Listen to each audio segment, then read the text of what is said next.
Mary had a little man. The fault. We believe that all men are created equal. To the magnificent mosaic that is America. From radio beacon to radio beacon.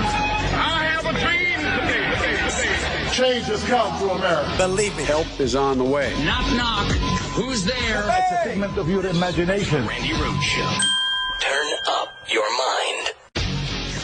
Two very telling races overnight. Let's start in Wisconsin, where liberal judge Janet Protasevich has now overturned and flipped control of the state's conservative Supreme Court. This is a big win for abortion rights and could mean that the court could overturn the state's abortion ban. They could also end the use of gerrymandered legislative maps, which have given Republicans commanding control of the state's legislature. Now, state Supreme Court races like this don't usually garner this kind of national attention, but this race is having a huge impact on the future of a very key battleground state. And Robin, it did become the most expensive judicial race in American history, with more than $40 million spent. $40 million? Yes. Okay. Let's go back to Chicago for a moment. The race for mayor there, it was Democrat against Democrat. So what's the takeaway from last night, Mary? The big takeaway is that this is a very big victory for progressives. Brandon Johnson, a union organizer, former teacher, is now set to become Chicago's next mayor. This was a close race, but Johnson had the backing of the teachers union. He was promising to invest in schools and social programs, and he was also vowing to address the root causes of crime in the city, where his opponent was promising to add additional police force. Yes, this was really fascinating yesterday. Thank you, Wisconsin, for showing up, but not so much to the Milwaukee suburbs. The northern suburbs of Milwaukee, decided to put in another Republican in a special election in the state legislature in the state of Wisconsin, giving the state of Wisconsin Senate a supermajority by which they can now flex and impeach the woman you just voted to be the new Supreme Court justice. What a tangled web these conservatives weave. So you got the front attack, okay? You got the front, entryway right. You got that, assertive sort of a vote done yesterday. But I told you that, Wisconsin is a swing state. It is 50-50, right? It's 50% Democrat, 50% Republican. And the suburbs in northern Milwaukee are, very Republican, very red. And that is the District 8 in Wisconsin, that had to select in an open seat, a senator. And they chose the conservative freak. They remember that I was talking about yesterday, the guy Knoodle? You chose Knoodle. And Knoodle said, yes, I'm not interested in impeaching the governor, Tony Evers, because he's a Democrat, right? So therefore, Tony Evers is in their sights only because he's a Democratic governor. So he said, well, I'm not so interested in impeaching Tony Evers, but, Janet, maybe I would. Maybe I would impeach the new Supreme Court justice, and maybe I would impeach, the Attorney General, and maybe I would impeach the district attorney in Milwaukee, John Chisholm, and maybe I would impeach some other people I don't like. And, Brett said, well, don't they have to have a reason to impeach? Well, legitimately, yes. Technically, no. But they're saying soft on crime, soft on crime. So now the Wisconsin legislature has a supermajority, meaning enough to override any veto by the governor of any damn thing, including abortion, election maps, redistricting, everything, right? The manner in which you select your electors. Yes, the Senate has a supermajority, and they can override the veto of the governor with their new supermajority. I think there's 33 seats in Wisconsin Senate, and 22 of them now, or 23 of them now, are in the hands of Republicans. In the Assembly, in the House, in Wisconsin's legislature, you're 2 seats shy of having a supermajority there. And you would need a supermajority in both houses to override a veto of the governor. But congratulations, Wisconsin. You just took a perfectly, a battleground state, a perfectly divided swing state where everybody got a say. And you just, through these gerrymandered maps, handed a supermajority to the Republicans who can undo all the good that you did. So I don't want to, piss on your parade because, Dan Kelly was who Janet I can't say her name. I think it's Protasewicz. Janet Protasewicz is now, she has just tilted the Supreme Court. It was 4-3 conservative. Now it's 4-3, not conservative, whatever, moderate. But so she made her little acceptance speech yesterday, and she said, listen, Wisconsinites voted, and they had their voice heard, right? Today's results mean two very important and special things. Yes. First, it means that Wisconsin voters have made their voices heard. Yes. Yes.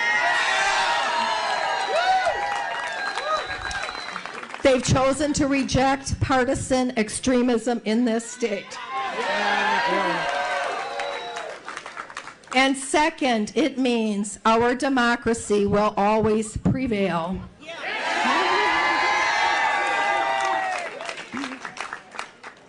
Too many have tried to overturn the will of the people. Today's results show that Wisconsinites believe in democracy and the democratic process.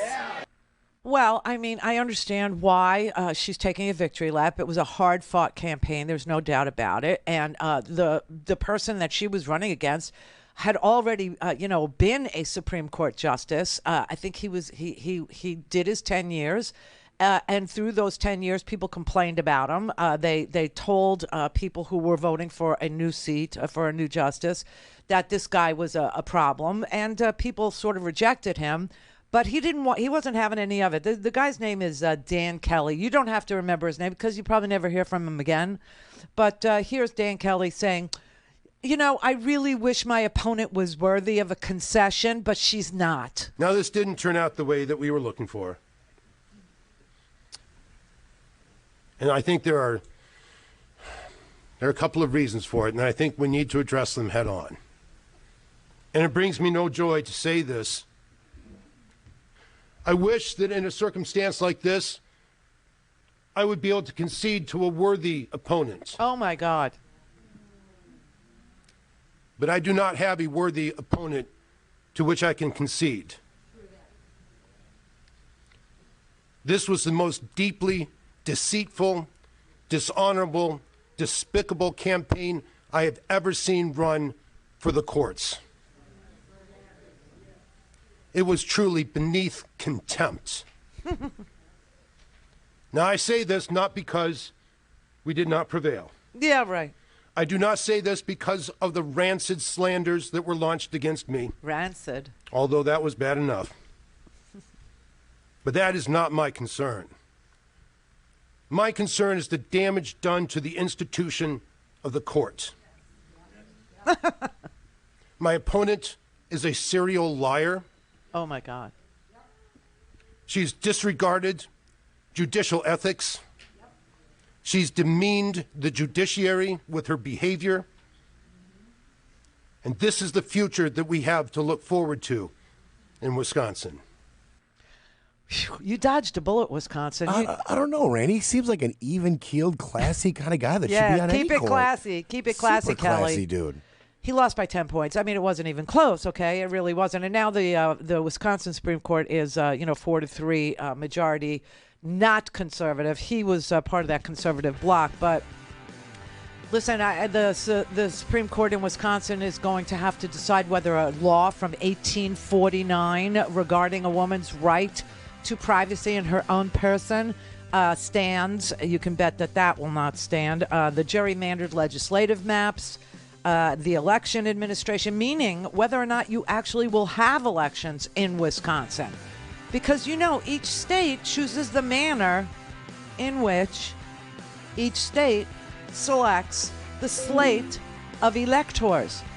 Now, I'm telling you right now, you got a problem in your legislature, Wisconsin. You got a serious problem there.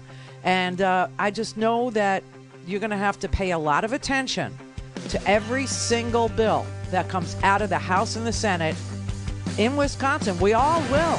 We all have to. All things Randy at RandyRhodes.com. Go for launch. Speaking truth to power, the Randi Rhodes Show. Within hours of becoming the first American president to become a criminal defendant, Donald Trump was on a flight back to Florida to deliver a defiant address. I never thought anything like this could happen in America. Never thought it could happen. Trump claiming the case is politically motivated and denying all wrongdoing. This fake case was brought only to interfere with the upcoming 2024 election, and it should be dropped immediately. But prosecutors say it's Trump that interfered in the 2016 election, alleging he repeatedly made hush money payments to hide personal scandals and falsified documents to cover it all up. The former president surrendered to authorities in New York hours earlier, stepping out of Trump Tower with a raised fist, waving as he stepped into his vehicle.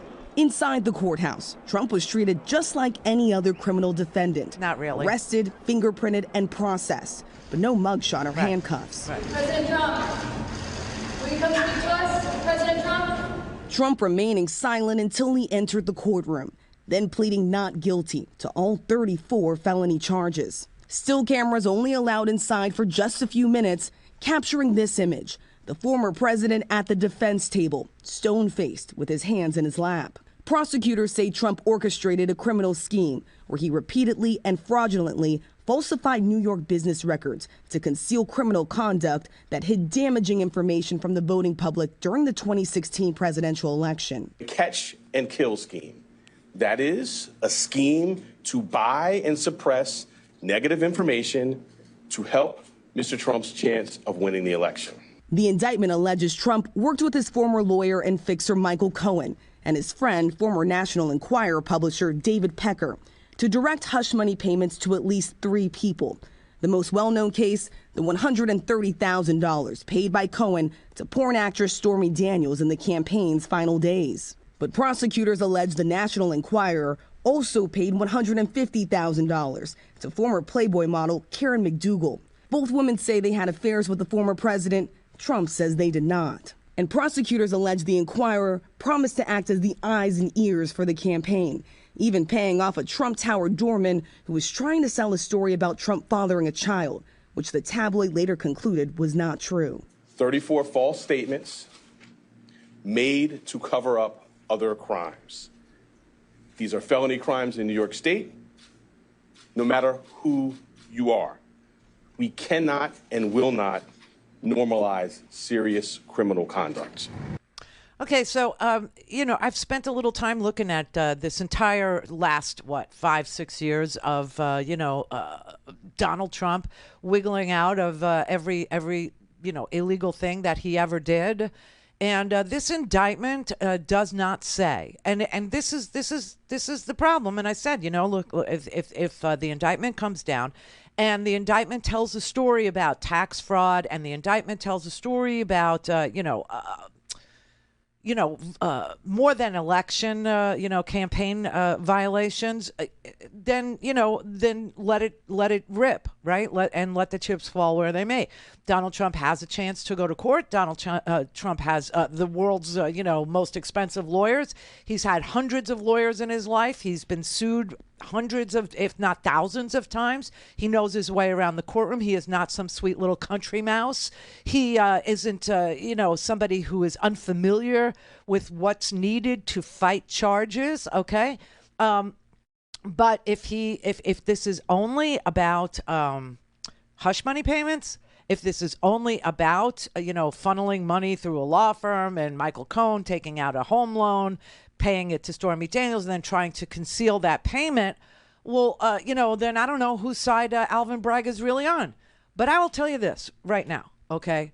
The reason why Michael Cohen was charged with the same crimes and went to jail, and the reason why Donald Trump was not charged with those crimes and didn't go to jail is twofold. One, at the time that Michael Cohen was prosecuted for the same crime, I mean, they were co-conspirators. Remember, Donald Trump in Michael Cohen's indictment was individual one. There was a conspiracy. Michael Cohen went to jail. He was adjudicated guilty. He pled guilty. And he was, sentenced to 3 years in a guilty plea, in a plea deal, 3 years. Then COVID happened, so he did 2 years in Otisville, and then he was released on his own recognizance. Does anybody remember? Not on his own recognizance. He was released to house arrest because of COVID, right? And so he was placed back in his apartment, but he was monitored. He couldn't leave, all these restrictions. Now, what's interesting is Michael Cohen wanted to write a book about everything that he had just been through. And the Trump administration, I want to call it an organization because that was not a presidency. You understand that was a racketeering, influence, corrupt organization that was posing as a presidential administration, but it wasn't. It was an organization, and it was corrupt. So when Michael Cohen said that he was going to write this book. Do you remember that Bill Barr told Michael Cohen that if he writes this book, he will go back to prison? And Michael Cohen said, I wrote the book. And they said, you're going back to prison. And they sent him back to Otisville. Does everybody remember that? I hope you do. Because that right there was the weaponization of the Department of Justice. They did that again. They did that again to John Bolton. Again, not a fan. But John Bolton wrote a book about his time in the Trump administration. And the Trump administration literally prohibited his book from being published at first. And Bolton had to fight the Trump organization. Yes, I'm calling it the Trump organization because it was not a presidential administration. It was a corrupt organization. They actually tried to stand in the way of John Bolton publishing his book. He just told you on a Sunday show last Sunday that that was the weaponization of the Department of Justice and that he could cite many other instances where the Department of Justice was weaponized. So you agree that the Justice Department was weaponized under the Trump administration? I can attest to it personally. I don't need to look at other stories. What do you mean by that? Well, when Trump and his lawyers in the White House and in the Justice Department brought both a civil and a criminal case against me for publishing a book that didn't go through the pre-publication review process when they know that it had been cleared in the regular order, that is abusing the Justice Department. And there are plenty of other examples besides. Yeah, there are. And Michael Cohen is one of them, okay? He is one of the examples of the Department of Justice being weaponized against him. Now, what's really fascinating to me is that Michael Cohen pled guilty to the hush money payments, to tax fraud on the hush money payments, meaning he said that was income that he got from a retainer agreement with Donald Trump. There was no retainer agreement, but he pled guilty. And he also lied about, this is crazy, because hardly anybody knows this, but you'll know it now. Michael Cohen pled guilty to lying to DOJ about how many contacts Donald Trump actually did have with the Russian government in service of a Trump tower that Donald Trump wanted to build in Moscow. The real correct answer was 10. And Michael Cohen downplayed that on behalf of Donald Trump. That was another guilty plea that Michael Cohen entered. To speak to Randi, call 561-270-3844. 561-270-3844. And this is where we are right now. I have a Trump-hating judge with a Trump-hating wife and family whose daughter worked for Kamala Harris and now receives money from the Biden-Harris campaign, and a lot of it. So he literally went on TV last night and, put out like a nice family, be ashamed if something happened to it, kind of mob talk. And he did it across the board. He did it to the judge. He did it to the judge's wife. He did it to the judge's daughter. He did it to Letitia James, who has a civil suit against him for tax fraud after the Trump organization was charged and it was proven. And Weisselberg is sitting on Rikers Island in a plea deal, 17 counts of tax fraud from the Trump organization. So Donald Trump's bookkeeper is sitting on Rikers Island after being convicted of, and entering into a plea deal there, right? And he's screaming that Letitia James is a racist. Fani Willis in Georgia, she's a racist. That his phone call to Georgia was a perfect phone call. There's more than one phone call to Georgia.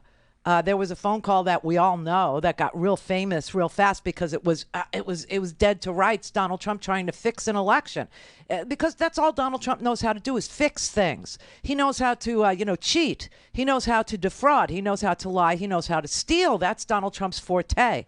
And there are people in this country that admire that. They want a president who's going to lie, cheat, and steal. They really do. They think that makes him strong. It makes him anti-democratic. It makes him illiberal. And I mean like anti-democratic, not, that democracy doesn't work for him. Rule of law doesn't work for him. So, this is what he does. He stood there last night. He attacked Alvin Bragg, said that Alvin Bragg was a criminal. Alvin Bragg needs to go to jail. Came out today, everybody said this is not really an indictment. There's nothing here. My lawyers came to me and they said, there's nothing here. They're not even saying what you did. The criminal is the district attorney because he illegally leaked massive amounts of grand jury information. What? For which he should be prosecuted, or at a minimum, he should resign. And Alvin Bragg's wife confirmed a report that claimed her husband has Trump nailed on felonies. She has since locked down her Twitter account. Okay, so not just Alvin Bragg, but Alvin Bragg's wife, too, has to be denigrated, has to be mentioned as a problem, has to be mentioned as somebody who needs targeting, okay? Alvin Bragg's wife. The judge, Judge Marchand, not just Judge Marchand, but Judge Marchand's wife. Not just Judge Marchand's wife, but Judge Marchand's daughter, okay? They all have to be targeted. They all have to be somebody that has a bullseye, crosshairs drawn around them. Now, I don't know how long Donald Trump is going to last before the judge calls him back in and says to him, you either tone it down, buddy boy, and stop threatening people's families, including mine, or you're not going to await trial on your own. You're going to await trial on Rikers next to your bookkeeper there. I don't know how long. I will tell you that the next time that Donald Trump so far is ordered to court is December the 4th. December the 4th. That is the next time you will hear anything about this, okay? And so that means that the trial, if they can't delay it even longer, if they can't make spurious motions, if they can't, claim this or that, or somehow gum up the works, that the trial of Donald Trump for felonies, 34 felonies, not misdemeanors of, jerking around with the business records, not just lying on your ledgers, but that he entered into a conspiracy, okay, a conspiracy to affect the results of an election, okay, with Pecker and with, Michael Cohen, and, that he was doing this and violating tax laws. And we know that Bragg doesn't need to prove that he cheated on his taxes because it's already been proven that he cheated on his taxes. It's already proven that his organization, for which he is the CEO, was found guilty 17 different times for tax fraud. Now, Bragg doesn't need to go retry that case. He just needs to show the result of that case to prove that Donald Trump's intent was to defraud the American people, that we didn't have a right to know what Donald Trump's character was. And Donald Trump decided that he didn't want us to know that he paid off porn stars, that he paid off a mistress. He didn't want us to know that he entered into a conspiracy with David Pecker at the National Enquirer. After the Access Hollywood tape came out, he didn't know whether he was going to win or lose the election based on our judgment of him on the Access Hollywood tape. It turned out that Republicans didn't hold it against him, that he was saying out loud that he could molest women. They kind of thought it was a plus. But you have to remember, Donald Trump didn't pay Stormy Daniels. He didn't actually send the payments to her until after he won the election, because he wasn't sure if he would. And if he didn't, he wasn't going to pay her, because who the hell would care what you thought of him? So that's interesting. But, listen, I got to tell you that people are sitting there and they're saying this indictment, the the statement of facts, which is not the indictment, the statement of facts, the story that it told was a really disgusting, dark, dank story of a man with absolutely no morals, no character, no conscience, nothing, okay?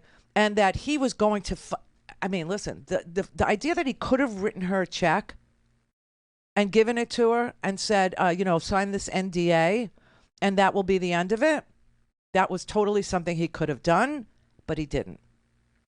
He didn't. He had to funnel it through Michael Cohen, and there's tape of him saying to Michael Cohen, wash my hands, make my hands clean. I mean, it's sick. And Michael Cohen, he said, so what do you want, cash? And Michael said, no. We're going to talk to our friend David, who we now know as David Pecker at AMI, and we're going to get him to pay off one, and then I'm going to take care of the other one. And he said, well, go talk to Alan and find out how we do it. Instead of just writing her a check, right?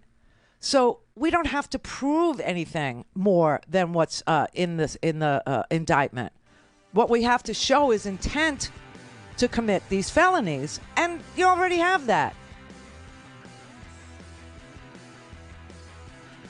Now, this is just the very first case, and I'm telling you right now, is this the crime of the century? No, it's not the crime of the century. It's a character crime, is what it is. It's a felony, but it's a crime that shows you the character of this man. He doesn't have any. He didn't want you to know who he was. He didn't want you to know what he was doing. He didn't want you to know. He wasn't afraid of what turned out to be MAGA. He was afraid of moderates. He was afraid of losing independence. He was afraid that, women would,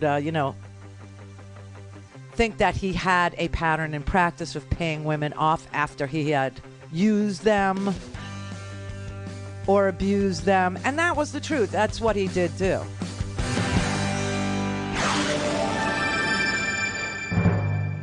Randi Rhodes Show. To speak with Randi, dial 561-270-3844. That's 561-270-3844. When I read this, I feel he did tell us. What did he tell us? He told us that the participants violated election laws and that they mischaracterized these payments for tax purposes. And that tells us everything we need to know about what the crimes are, what the criminal intent was, because Alvin Bragg doesn't have to prove which crime at the end of the day. The crime doesn't even have to be committed or started or just intended, and that meaning they meant to commit a crime or conceal a crime. And so I feel like he told us everything we needed to know in this statement of facts. Can I jump in? Because I think the crux of it, I was saying to Poppy earlier, I said, I believe they are telling us, especially on page 7, where he talks about the $420,000 to Michael Cohen. It seems that they were upping the amount that they were paying him so that he could report it as income. Exactly. And then that would be a violation of the tax code. Whether or not he did it, he reported it, the intent was there for them to, it was fraudulent. Am I correct in that? Absolutely correct. Okay. And an analogy that I think is easy to understand is in the context of a burglary. A burglary is a trespass, which is a misdemeanor, right? You enter and remain unlawfully somewhere. Right. But what makes it a felony, is if you intended to commit a crime therein. And so somebody can walk into your apartment and get stopped and arrested right there before they committed a crime. A prosecutor has to prove that they went in there to commit a crime. You don't know which one it is. Right. It could have been a sexual assault. It could have been a violent crime. It could have been to take something. And you'll look at the surrounding evidence. Did he have, burglar's tools, or did he have a knife? You look at the surrounding evidence and you make an argument to the jury, and the jury just has to say, oh, yes, there was criminal intent there. He wasn't going in to sleep, right? So that's what bumps it from a misdemeanor to a felony. That's true, and that's why there are underlying crimes that Donald Trump was engaged in that Alvin Bragg doesn't even have to prove because it's already been proven. The Trump Organization has already been convicted of 17 counts of tax fraud, right? Michael Cohen has already pled guilty to this scheme, being a part of the conspiracy to make this scheme real. Michael Cohen's already admitted that he wrote the checks, that he took a home loan in order to pay her, that Donald Trump wanted her paid, and he wanted her paid on the sly, that he didn't want the payment to be released until after the election, because if he'd lost the election, he wasn't going to pay her at all. So even in his cheating, he was cheating her, depending on the results of the election. I mean, what a disgusting person. Now, the reason why Michael Cohen went to jail and Donald Trump didn't, like I said, is twofold. Number one, you had a presumption by virtue of an opinion that was issued by the Office of Legal Counsel inside of the Department of Justice all those many years ago, which still, reigns supreme in the minds of prosecutors, and that is that a sitting president can't be indicted. Okay. So Michael Cohen could be indicted, and Donald Trump wanted Michael Cohen indicted because he felt that the exposure that Michael Cohen, that the media was getting hip to what happened here, that Michael Cohen needed to be punished, that his fixer didn't fix it good enough, and Michael Cohen needed to be punished. Now, what's interesting is that at the time Michael Cohen pled guilty to charges that were brought to his doorstep by the Department of Justice, Jeff Sessions was the Attorney General of the United States. Jeff Sessions was.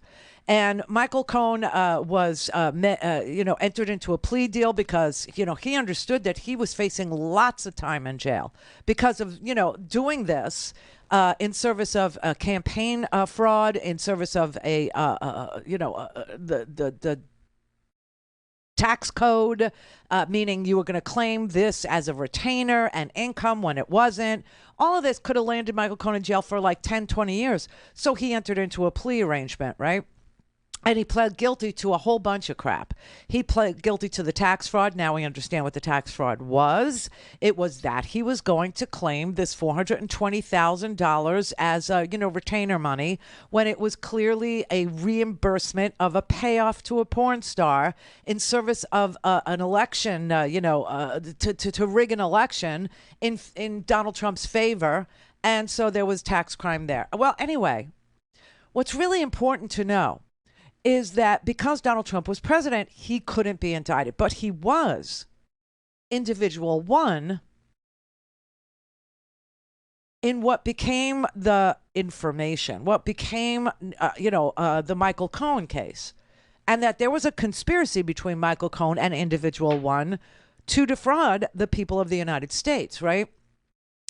So all of a sudden, Michael Cohen is in jail. Okay, Michael Cohen's getting ready. He actually reported to jail already. And we get a new attorney general all of a sudden. Now all of a sudden we have this new AG who auditions for the job by writing an op-ed that catches, the eyes of Donald Trump saying, you need a better fixer than Jeff Sessions, basically. Okay, you need somebody who can really weaponize the DOJ on your behalf. Your fixer just went to jail, and you need a new fixer, and I'm a presidential fixer. I fixed things for, other presidents before. I was attorney general before, and I can fix things for you. And suddenly Bill Barr becomes the attorney general of the United States. And what's the first thing? The first thing Bill Barr wants done when he becomes the new AG? I mean, it's like February, okay, of 2019 when Bill Barr finally becomes, the AG again for the second time. And one of the first things that he wants to do is get the conviction for Michael Cohen reversed. Why does he want to do that? Because he likes Michael Cohen or because Trump likes Michael Cohen now? No, he wants to do that because he wants to fix it so that there is no crime. There is no crime. And therefore, when Trump isn't president anymore, Trump can't be indicted for a crime because the crime never happened. And that's the very first thing that Bill Barr wanted to do, was overturn the conviction of Michael Cohen, and not because he wanted to do Michael Cohen any favors. In fact, when Michael Cohen wrote a book about it, this so incensed Bill Barr's plan that Bill Barr actually said to Michael Cohen, you write this book, you go back to jail. And Michael Cohen was like, I have a First Amendment right. No, not anymore. Not in this United States. Not when I'm Attorney General. Not when he's the president. You write that book, you're going back to jail. And they sent him back to jail. That's what Bill Barr wanted to do. And the reason why Bill Barr wanted to do it was because he knew that there would come a day when Donald Trump wasn't president anymore, and that Donald Trump was individual one. We all knew that. Everybody knew that. And that Donald Trump would be prosecuted for this conspiracy if he didn't get rid of the conspiracy itself. And that's true. That really happened. That really, really happened. So Bill Barr became Donald Trump's fixer. And not only did Bill Barr weaponize the Department of Justice against any enemies of Donald Trump, okay, and protect Donald Trump instead of being the Attorney General of the United States of America and enforcing our laws or making sure that criminals get prosecuted, which is what you do at the Department of Justice, but instead he became Donald Trump's fixer. The other thing that you need to remember that Bill Barr did, you remember Michael Flynn? Michael Flynn pled guilty, not once, but twice. Why did Michael Flynn plead guilty, and what did Michael Flynn plead guilty to? Well, Michael Flynn was picked up on a wiretap. Yeah, he was recorded.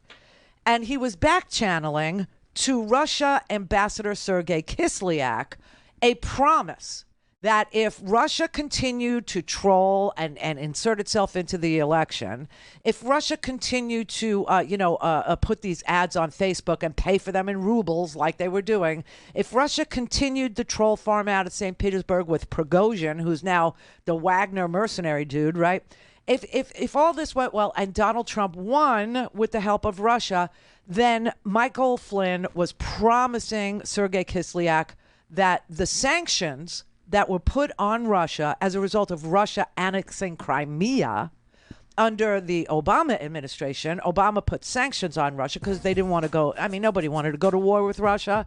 Obama didn't. We didn't. Nobody does. To this minute, nobody does. So we sanctioned Russia for their annexation of Crimea. Michael Flynn, who we saw on TV at the dinner with Putin, who was intercepted on a wiretap with Sergei Kislyak, was promising Putin that the sanctions would be taken off Russia if Donald Trump won. And when the FBI confronted Michael Flynn with this wiretap, Michael Flynn lied to the FBI. That's what Michael Flynn pled guilty to. In 2017, 2 times he lied to the FBI, and he pled guilty twice to both lies that he got caught in, making false statements to the FBI. Bill Barr did something.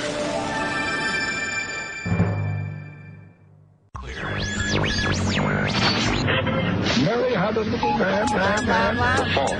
We believe that all men are created equal. To the magnificent mosaic that is America. From radio beacon to radio beacon. I have a dream today. Change has come to America. Believe me. Help is on the way. Knock, knock. Who's there? It's a figment of your imagination. Randi Rhodes Show. Turn up your mind. We're going to go to the Department of Justice now, and that stunning headline. The president's former National Security Advisor, Michael Flynn, his charges against him have been dropped by the Justice Department. He pleaded guilty twice for lying to the FBI about his conversations with Russia's ambassador. Our Chief Justice correspondent Pierre Thomas is tracking the story. Good morning, Pierre.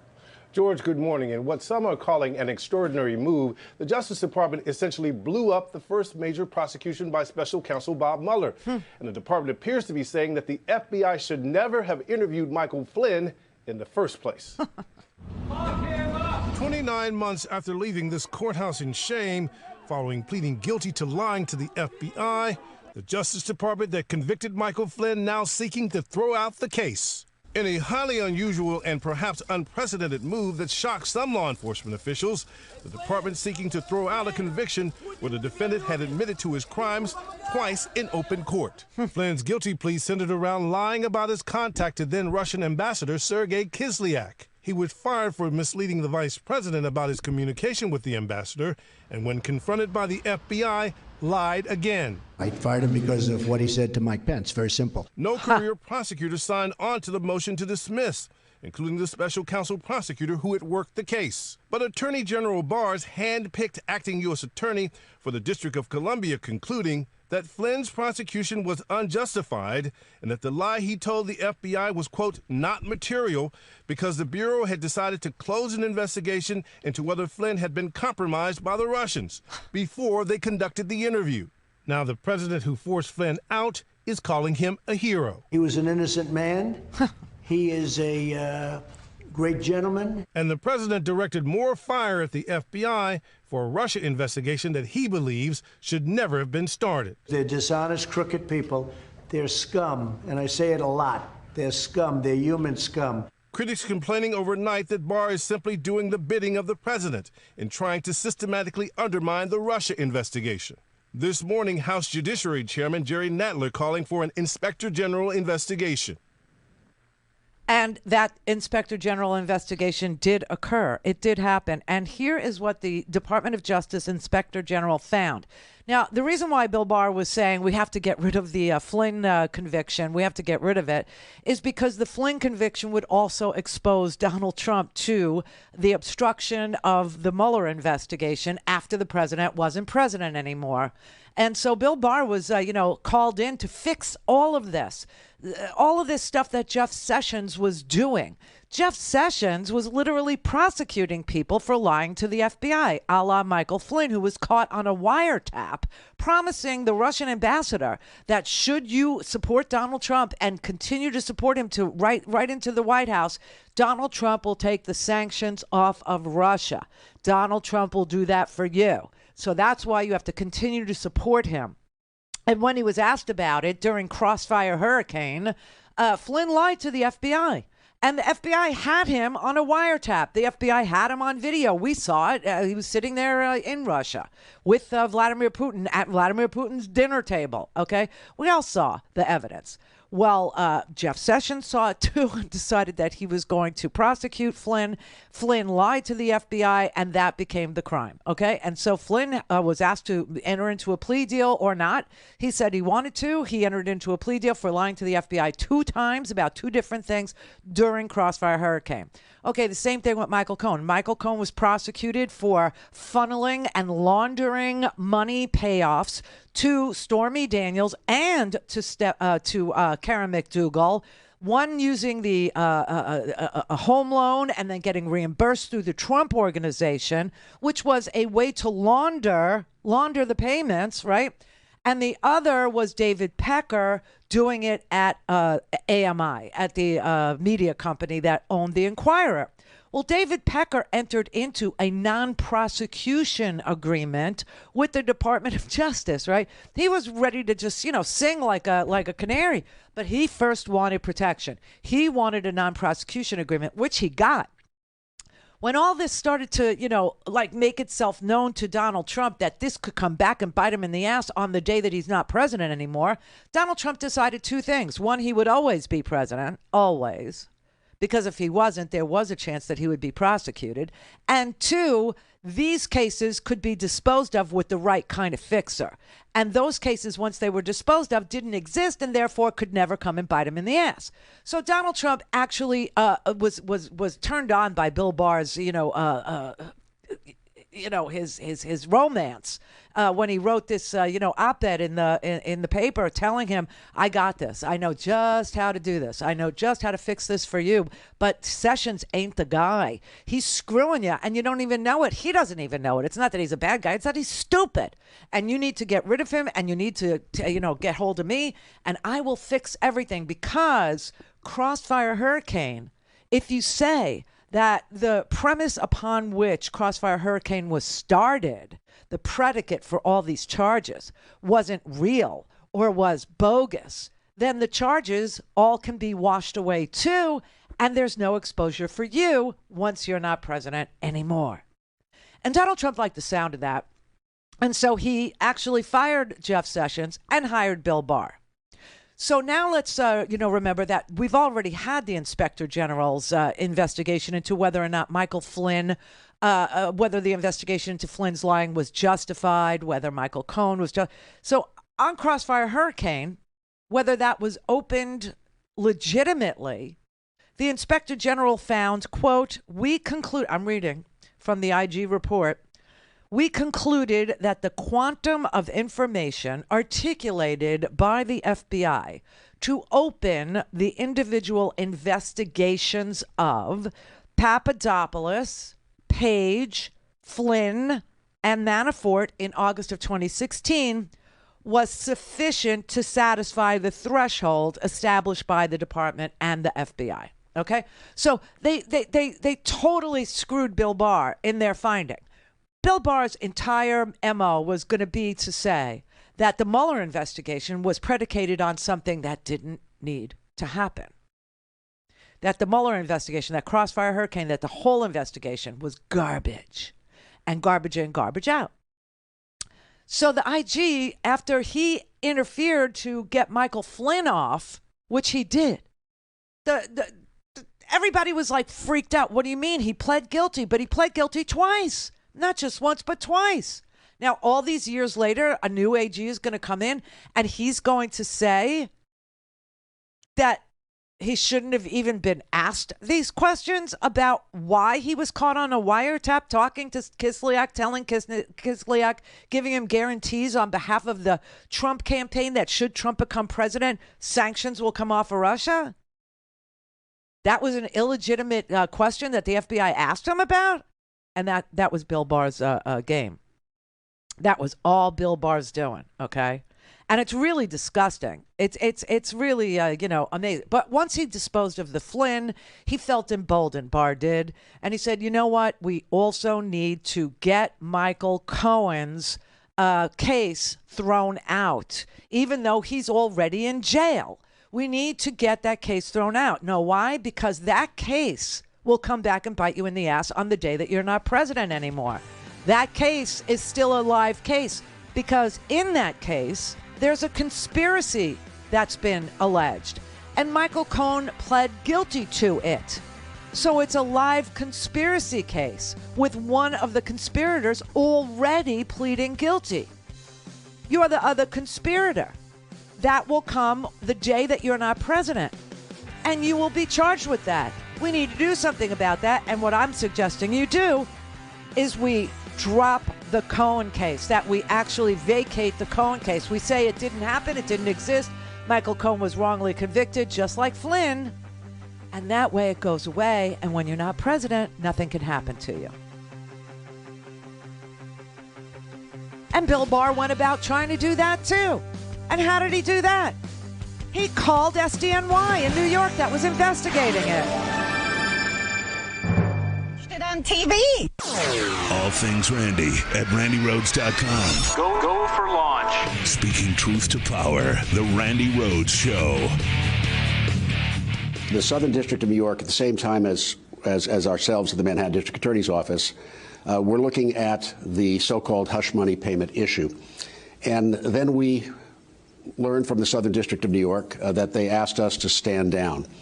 And by stand down, I mean they were communicating that they had this ongoing investigation and they wished that we put our efforts on hold while they completed their investigation. And obviously that was a discretionary call by me whether or not to do that, but I felt it was entirely appropriate. Obviously the Southern District of New York is it's an excellent organization with great leaders and prosecutors, and I felt that was appropriate for me to press the pause button. Okay, so that was the former district attorney of Manhattan, Cyrus Vance. And Cyrus Vance is no longer the district attorney of the borough of Manhattan. Now Alvin Bragg is. So here's what's important to know as we, discuss what that stand down thing is about. Okay, so SDNY is it's the Southern District of New York office of the DOJ. It's federal. It's the Department of Justice. Okay.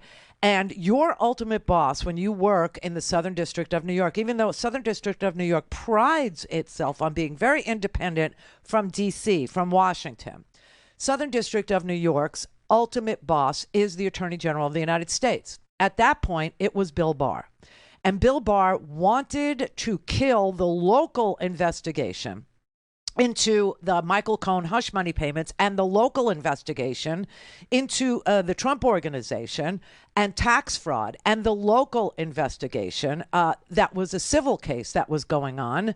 And so the Department of Justice under Bill Barr called the elected borough district attorney, Cyrus Vance, and said, we need you to step back. We need you to stand down. We need you to quit your investigation into Michael Cohen and the hush money payments. You know why? You know why?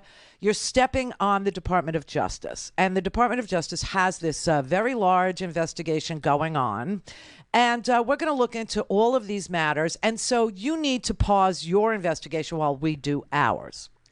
And Cyrus Vance decided that the Department of Justice and SDNY was, a very professional office.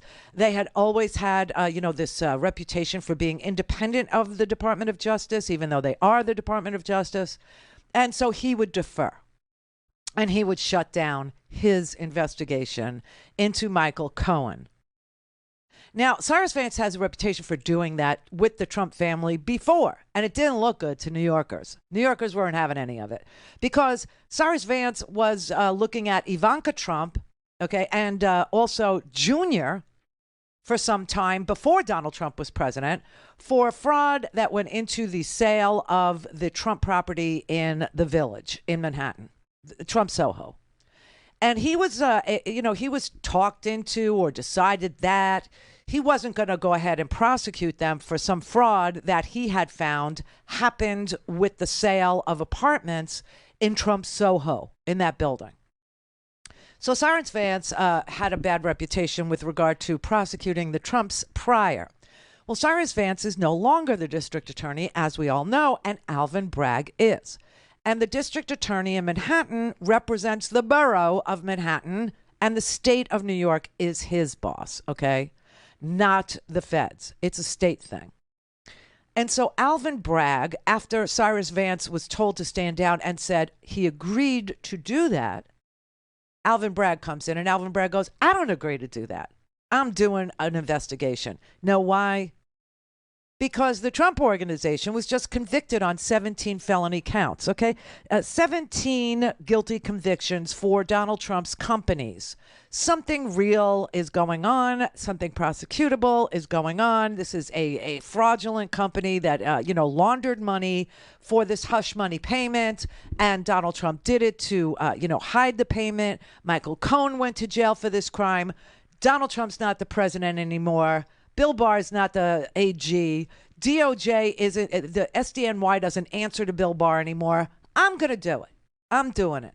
And he did it. And he did it.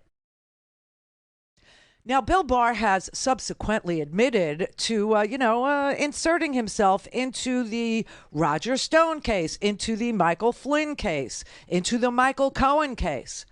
And what he was trying to do was make those crimes go away, even for the people who pled guilty to them, so that the crimes didn't exist when Donald Trump was no longer president. I hope that was a good explanation for you about what's going on here, because that is what's going on here.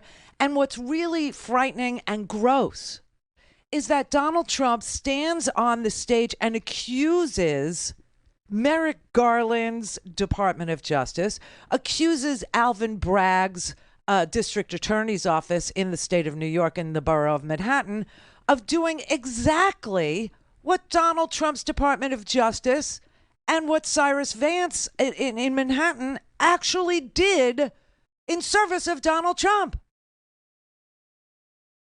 It's not even projection anymore, because projection says that whatever I'm doing, I'm going to accuse you of. It's already happened. They've done it. And now they're accusing the current occupants of these offices of doing what they'd already done. Bill Barr was a fixer. After Michael Cohen was, pled guilty, Donald Trump needed a fixer, but he needed a presidential level fixer, somebody who understood government, which Donald Trump did not, somebody who understood what the Department of Justice could do, where it could assert itself, where it could, just get rid of charges, where it could say, and how do you get rid of charges? Well, you say that the predicate the underlying theory of the case, was unjust to begin with. And this is what Bill Barr did with Crossfire Hurricane. This is what he did. This is why QAnon and freaks of nature out there think the Russia investigation was a hoax, because Bill Barr wanted you to.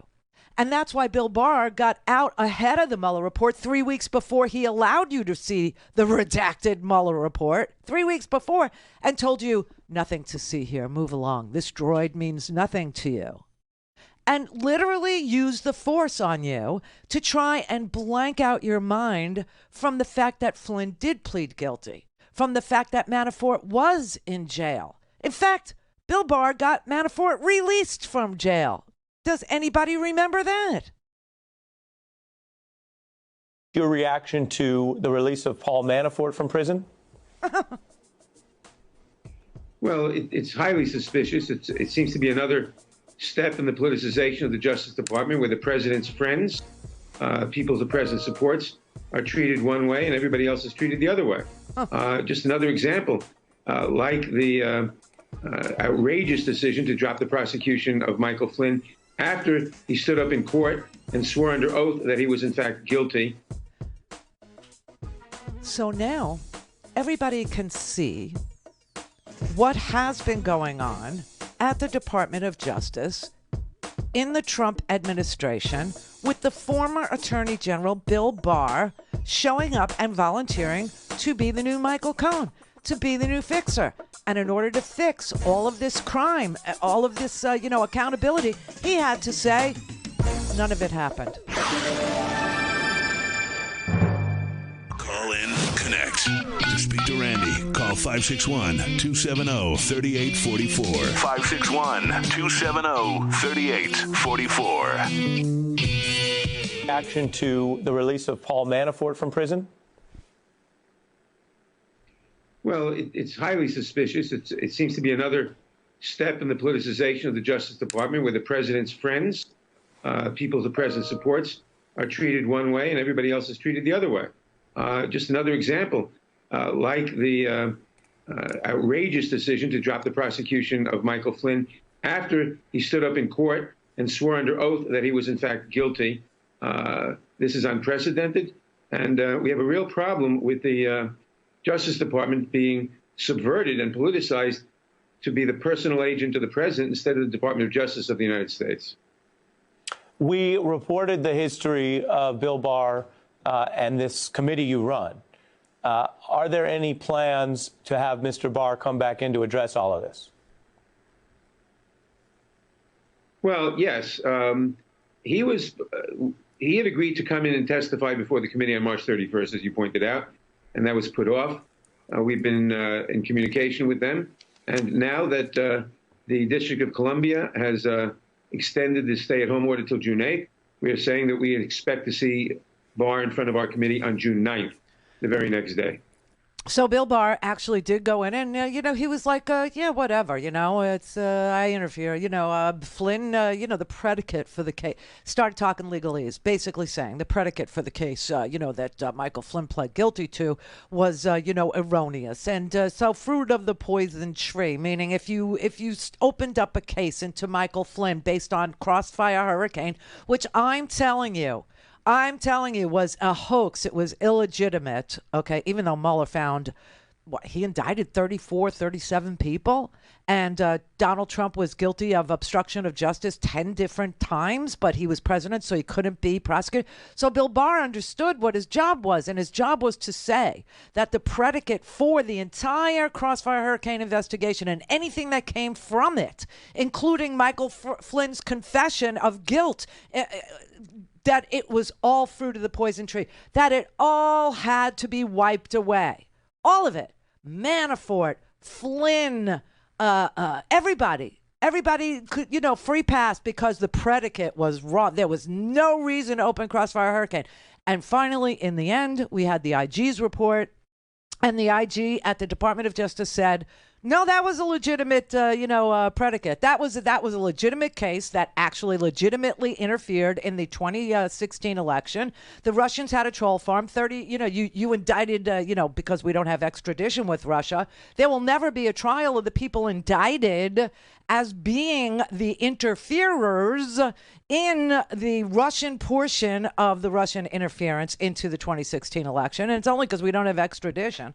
But they were charged, they were indicted for their part in it. That really did happen.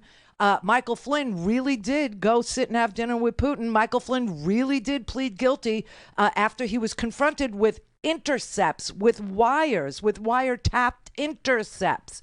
This is why Bill Barr goes, I really do think spying did occur. Because he's saying they had absolutely no business opening up Crossfire Hurricane in the first place. So whatever they found that Michael Flynn was doing and promising the Russians in exchange for their support can't be used. That's what fixers do. And that's what Bill Barr's job was. And that's what Bill Barr did. And you know why he did it? Do you? It's real simple. Bill Barr did it because he's an Opus Dei Catholic. Bill Barr did it so that he could be the Attorney General of the United States in the exact moment that 3 super uber Catholic, right-wing Catholics could be put on the Supreme Court with Donald Trump nominating them. That's why he did it. He did it to get the Supreme Court. Remember, in the end, Bill Barr is a lawyer, a big one, a huge one. And his love is the law. And he realizes that if Satan ever came back, he would come back as a lawyer. And if somebody wanted to ban abortion, if somebody wanted to take away the right to vote, if somebody wanted to gerrymander, if somebody wanted to do, they would need the Supreme Court to do it legally. And so Bill Barr went about making illegal things legal by saying whatever illegality happened during the investigation called Crossfire Hurricane, during the investigation of Robert Mueller, whatever you got as a result of that investigation doesn't exist anymore because the investigation shouldn't have existed. And I'm telling you that, and that's what you're going to believe. Even though the Inspector General in the end said, oh no, it was a legitimate investigation. It needed to happen. And that is what happened. That is what occurred here. Okay? And everybody was being asked, what turns a guy like Flynn? Like everybody knew what happened. What turns a guy like Flynn? And Barry McCaffrey actually laid it out for you, the part that everybody played. Bill Barr's part has never really been exposed. I think I'm the only person that will tell you that it is my opinion that Bill Barr did all this to get the Supreme Court, okay? I really, in my deepest heart of hearts, believe that that's why Bill Barr showed up, that's why Bill Barr volunteered himself to be Trump's fixer, is because the dark money, the Donors Trust people, the Kerry Severinos, the Leonard Leos, okay, they all needed Bill Barr to be in there at that moment when they could seize the Supreme Court. They needed Bill Barr, a guy like Bill Barr. And Bill Barr figured, this is how I do it. This is how I get in there. I become the Attorney General. And the reason I will be picked is because I will promise Donald Trump that I could get rid of all the convictions, Flynn's, Manafort's, Cohen's, everybody who pled guilty. I can get rid of all of it for him so that there are no conspiracies existing once he leaves office, if he ever leaves office or whatever. And that's why Bill Barr was not opposed to Donald Trump losing the election, because he already got what he came for, right? And that's why at the end he said, well, I'm not going to help him fix the election. I mean, I have no reason to, but he had every reason to fix these investigations at the time for Donald Trump so he could be there and make sure Donald Trump picked the guys on the people on the list that the Federalist Society wanted picked for the Supreme Court. So that's why he did it. Why did Michael Flynn do it? Why did Michael Flynn turn? Why did Michael Flynn become a Russian agent? Well, that's easy. It was alarming to see him enjoying a banquet dinner with Putin on the Russia television coverage of that event early on. But what turns a man like Mike Flynn? I don't know. I saw him in Afghanistan, and he was an important part of the McChrystal effort to stop terrorism from coming back to American shores. So he's a very capable intelligence officer. He got the DIA, Defense Intelligence Agency, and he failed there. And he essentially got fired by the Pentagon and by President Obama. Then he started to go off the deep end. So, I mean, all the way through the campaign where he's chanting, "Lock her up," this is not the language we expect. From the director of intelligence. So that's what happened to Flynn. Flynn got fired. Flynn failed at his job at DIA. He failed. He was fired. And he was full of revenge.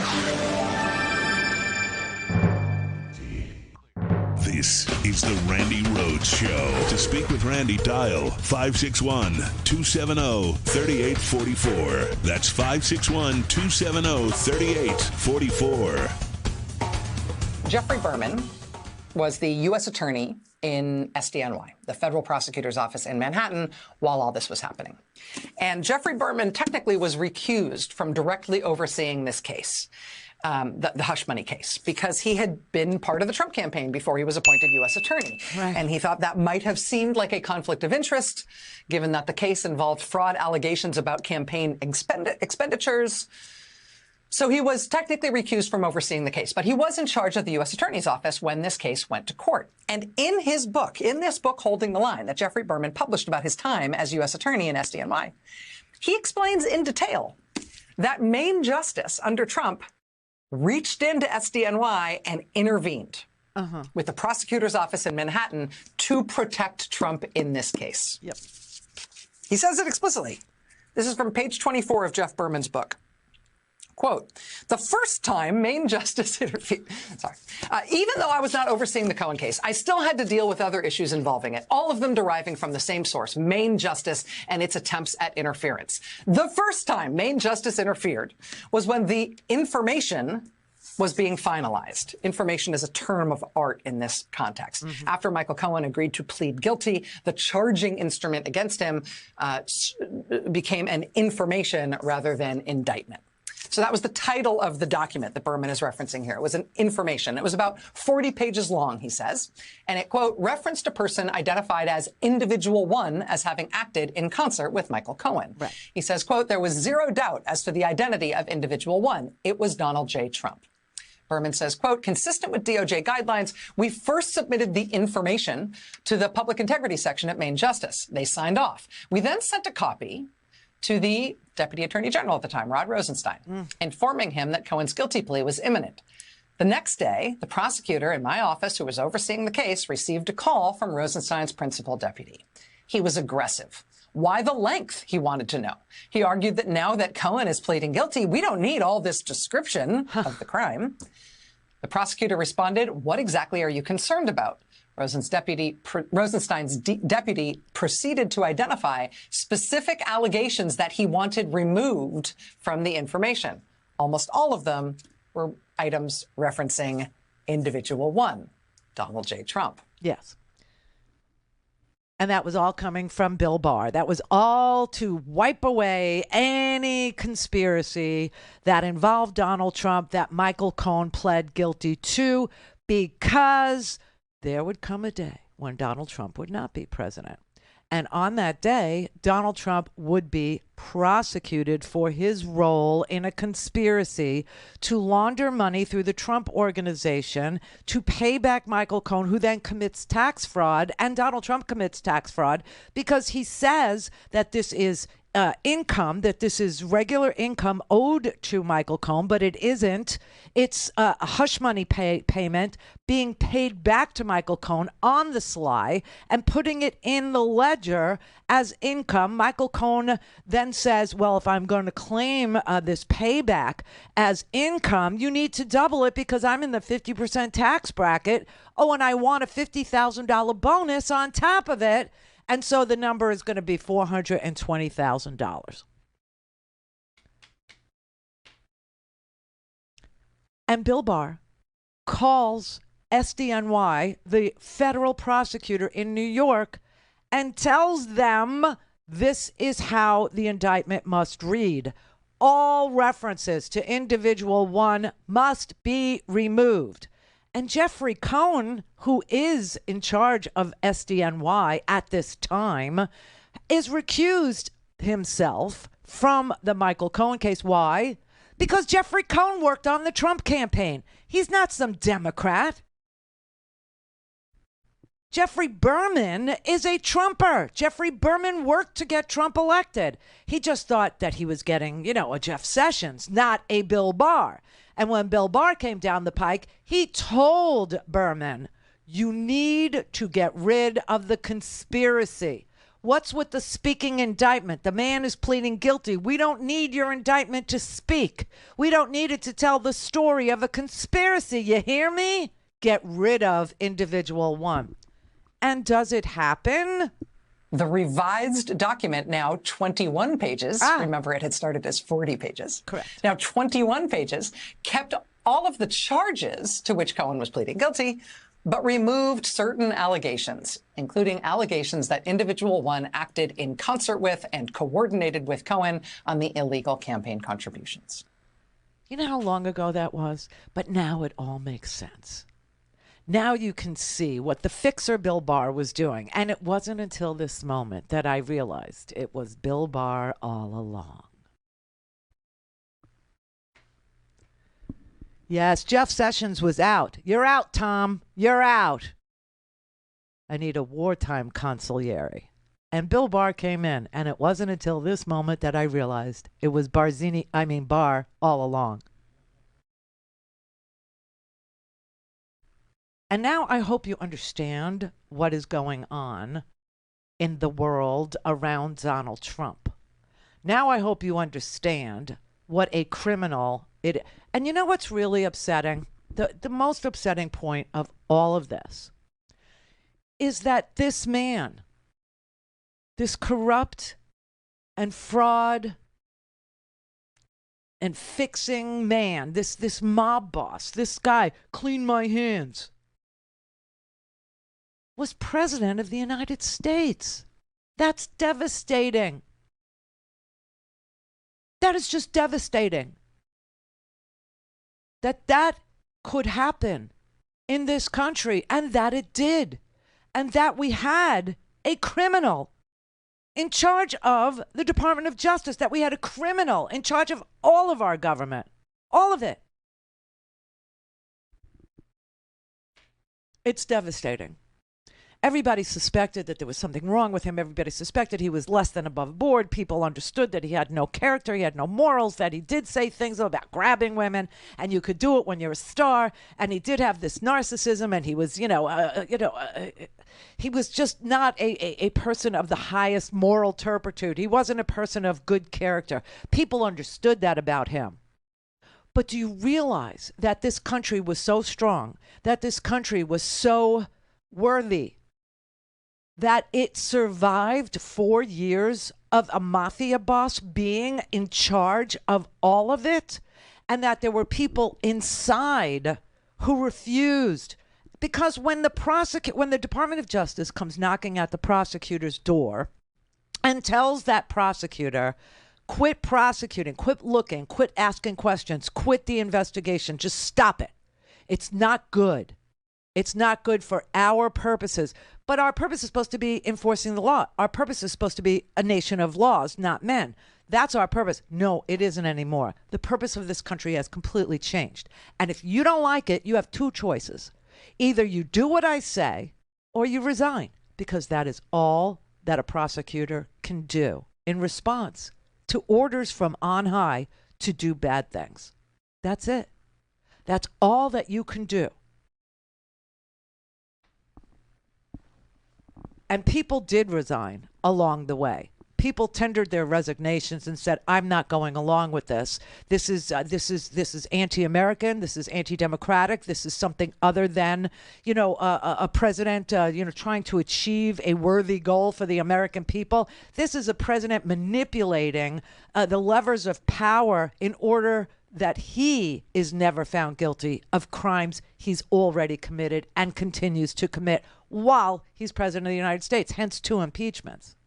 And we haven't even got to the special counsel now. We haven't even touched on Jack Smith's investigation into espionage and using our intelligence documents as fundraising vehicles, if that's what he was using them for. And I suspect it was, because all he ever cared about, all he still cares about is money and power. Period. End of story. Right? So we haven't even touched on that, and we haven't even touched on, Jack Smith's investigation into the insurrection against the United States of America that was directed by Donald Trump and his minions. We haven't even gotten there. We haven't even looked at how many people in Congress currently were part of this conspiracy. We're coordinating this conspiracy. We're affecting this conspiracy and, efforting this conspiracy and moving it forward. We haven't even cleaned our house yet. We're just now getting to the explanation for how did we end up here? This is not my beautiful house. This is not my beautiful wife. How did I get here? Yeah. You may ask yourself. And that's why he needed a wartime consigliere, because it was life during wartime. Save this one. Save this one, because the day will come when the trial occurs, and you will know what's going on.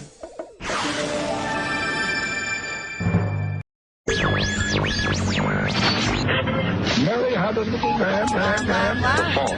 We believe that all men are created equal. To the magnificent mosaic that is America. From radio beacon to radio beacon. I have a dream today.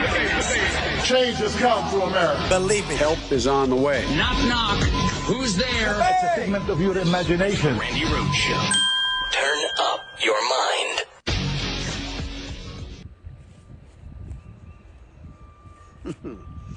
Grandpa's feeling a little frisky today. Let me say something to all you and be as clear and concise as possible.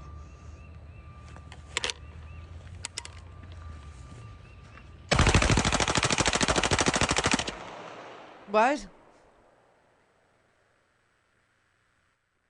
Bud Light and Anheuser-Busch. Have a terrific day.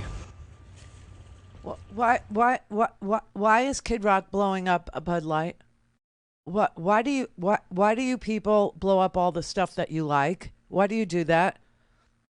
Remember the time when you set your Nikes on fire?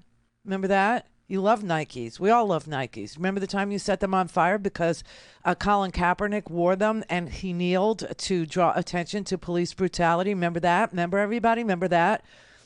So you set your Nikes on fire? You remember that time when Keurig canceled its advertising on Sean Hannity's show? And now you know that Sean Hannity has been using and abusing you and lying to your face, like right to your face in your house, in your living room, where you invite him, where your children come to play with their toys, and you invite him in there and he lies to your face. So remember when you started throwing your Keurig machines off your balconies and destroying coffee makers because Keurig canceled its advertising on Sean Hannity? You like Keurig. You like K-Cups.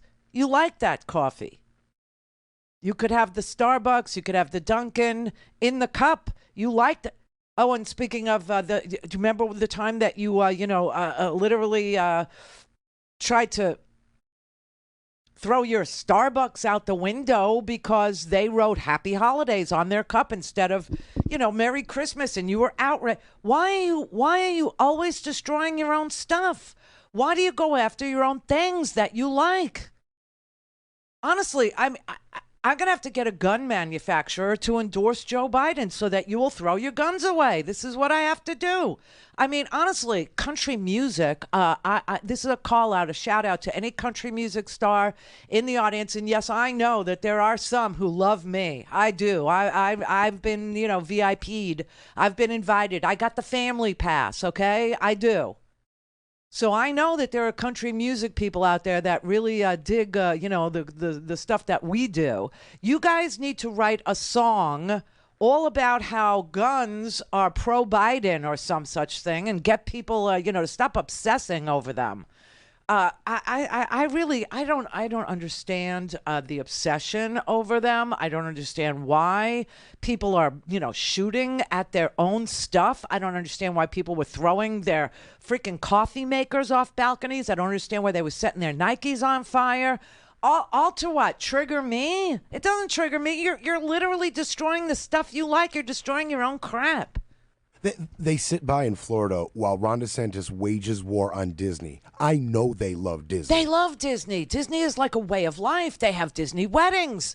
I mean, the brides that they would like to marry all want to be a Disney princess. I mean, it's a common theme in that particular, crowd. So they love Central Florida too. I mean, this is where they go to die. They go to Ocala, right, to get STDs at the villages. So I'm not really sure what this is about. Where they get you so worked up that you will literally, throw your stuff off balconies, set your Nikes on fire, and shoot at your beer. That's Bud Light. You like Bud Light. That's your beer. That's your wheelhouse. Not only did they set their Nikes on fire, they stopped going to NFL games altogether. Don't tell me you don't love the NFL. We all love the NFL. They should stop going because of Colin. I know, and they do military flyovers for them and everything.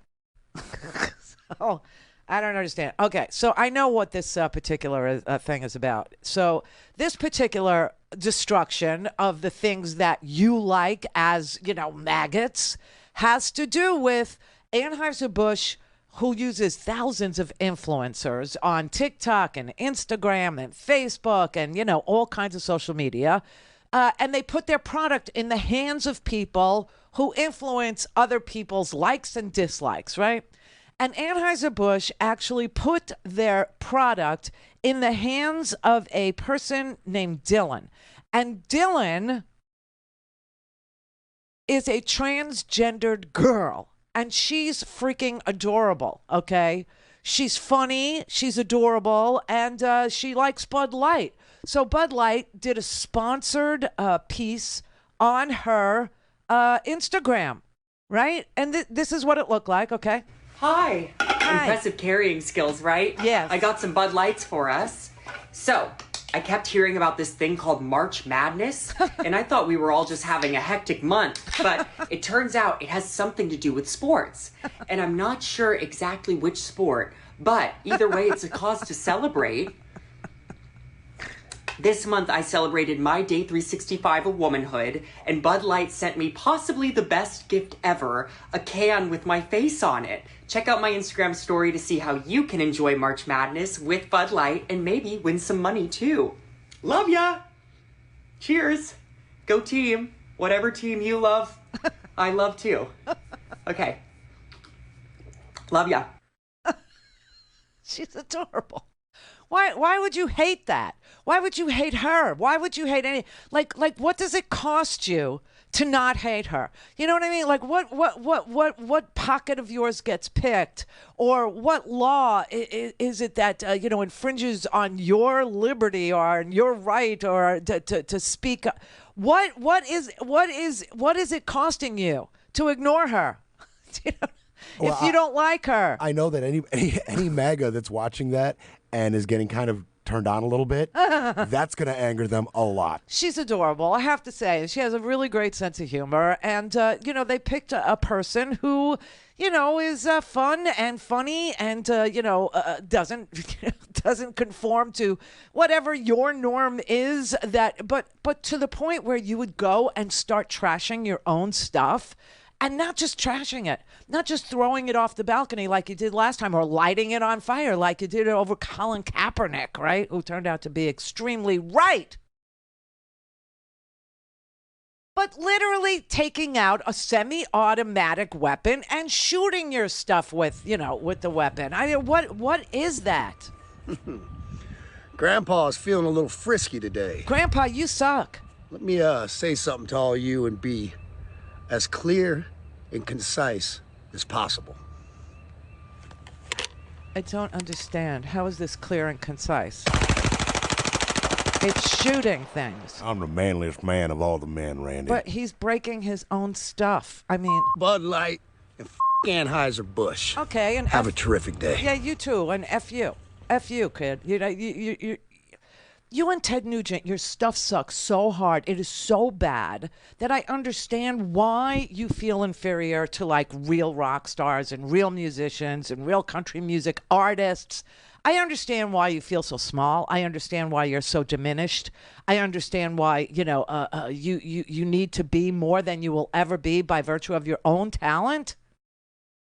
But stop shooting the stuff you like, because that really makes no sense. So in your effort to be clear and concise, you are being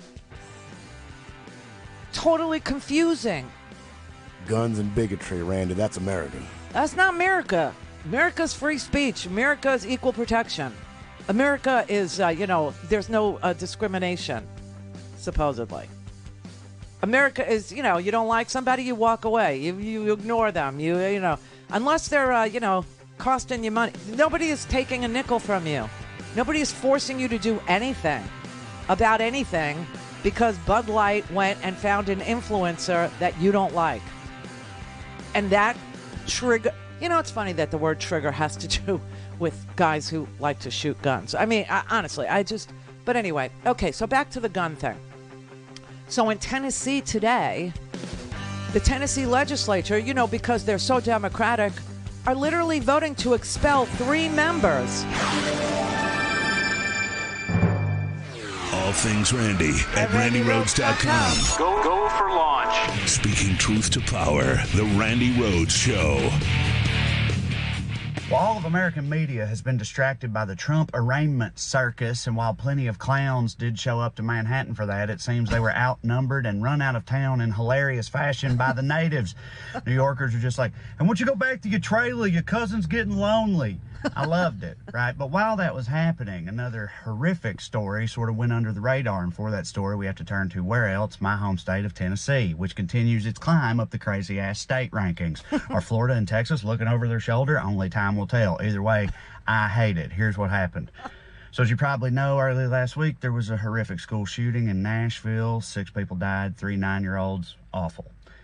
Well, in the wake of that, a bunch of intrepid and fed up young Tennesseans, teenagers and school kids mostly, took to the streets in peaceful protest demanding that something be done to protect their lives. And my heart goes out to these kids, man. I went to school in Tennessee 20 years ago. I never worried about getting shot at school, which is wild because I went to school in rural Tennessee where the only thing most of the boys talked about every day was all the stuff they had shot that weekend, right? But it's gotten out of control in this country, and these kids are done with it. I tell you, I've been down on my home state for a while now, but watching these kids in action, it reminds me of you know what I'm talking? It was huge in the late 2000s, and it was Hope. Remember that? Yeah, watching these kids, man, it reminds me what it's like to feel hope for the first time in a long time, right? So what's the bad part then? Well, during this protest, 3 Democrat state representatives, Gloria Johnson, Justin Pearson, and Justin Jones, joined in the protest from the House floor. As a result, the Republican supermajority is planning to expel them from office for violating the rules of decorum. Isn't it wild how our hardcore gun nuts are the most easily triggered people in this country? Yes. That's what this is, right? It's another classic case of overly sensitive, thin-skinned conservative snowflakes getting offended by people who disagree with them and then trying to cancel those people. They do it all the time. I don't know if they hate freedom of speech, freedom of expression, but they always do. I mean, hell, right now they're busy also trying to cancel Bud Light for being queer or something, like Kid Rock's involved. I don't know. It's also stupid. I want to die. But anyway, the point is, this is fascism in action, y'all. Yes. These fairly elected representatives are about to be silenced and their constituents disenfranchised because they stood with the people in opposition of the ruling party's cowardice and inaction. All right? Or put more simply, they hurt Republicans' fees. Okay, this is despicable, it's un-American, and also I promise you, if we don't watch out, it's just the beginning, okay? They're through with pretense, y'all. They're literally trying to phase us out of existence, okay? And I, for one, say the least we can do is act like Stormy Daniels and make it hard on them, all right? Love y'all. Love you, too. Trey Crowder, everybody. Trey Crowder. Trey Crowder. It's also stupid. I could die. I could die. It's just awful. I mean, he's right, though. This is fascism. There is no question this is fascism when you can't tolerate freedom of speech, when you find yourself blowing up your own stuff because you're so triggered by your own stuff. Something has gone horribly wrong in your head, and you are now ripe for cult-like living under oligarchical fascism, where you have this fantasy, this fantastic fantasy, that when the billionaires who have been buying everything from the Supreme Court justices, you saw this, the Clarence Thomas story today, right? Now, the Clarence Thomas story today is pretty straightforward and easy to understand. Clarence Thomas was going on vacation with guys that go to places like Bohemian Grove, which is like the gayest, most skull and bones like gathering of male men like men that you've ever heard of in your entire life. It was depicted on House of Cards as being perverted but real. And Clarence Thomas gets invited by these billionaire types that are members of stuff like Bohemian Grove and goes to his Adirondack mansion in the Berkshires every summer. And this man, Mr. Crow, has the nerve to say, I never tried to influence Clarence Thomas to rule either way on anything. Okay, so when the billionaire class actually gets their way, with the Supreme Court being purchased by them and all, there are people in this country who live in hollers and up runs and in double wides and in single wides who really have this fantastical idea that once America is purged of the people they don't understand or don't like or call mud people or Jews or whatever it is, somehow the billionaires will love them. Somehow the billionaires will protect them. Somehow the billionaires won't make them their slaves, which is a joke. And it's bizarre. But that's kind of what's being sold to people to get them to blow up their own stuff. It's so bizarre and it's so weird. But okay, here's some evidence today that fascism is absolutely a thing and that it's taking hold in this country. Never mind Florida, never mind Texas. Let's just look at good old Tennessee, okay? That's where Trey is from. That's what's going on today is the legislature in Tennessee. After last week watching these children, these dead children be collected, their corpses literally being collected, their bodies, their little tiny bodies being embalmed and funerals being held for them. In another school shooting, we've had 38 school shootings just this year, and it's just the very beginning of April. Okay, it's only the 4th month of the year. We have had 38 school shootings. This only happens in our country, and 100 mass shootings, which also only happens in our country. And the reaction from the state where the last school shooting occurred, the reaction from that state is to expel 3 Democrats because they are trying to voice an anti-gun position. What? It's on, baby. It's on. And it's catching on in other states. This is why I pointed out yesterday that while Wisconsin is cheering their good judgment and their wonderful taste in selecting for themselves a Supreme Court justice who will clearly not uphold an 1849 law about women's rights over their own persons, they missed the fact that the Senate voted for another Republican, giving them a supermajority, meaning 2/3 of a vote, to remove said tasteful Supreme Court justice that you just showed up to elect. Same thing is happening in Tennessee, where they have a supermajority in the state legislature.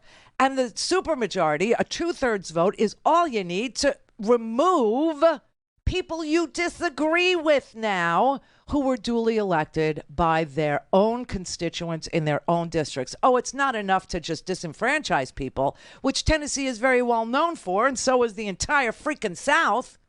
But it's now totally okay to remove people who were legitimately voted into office.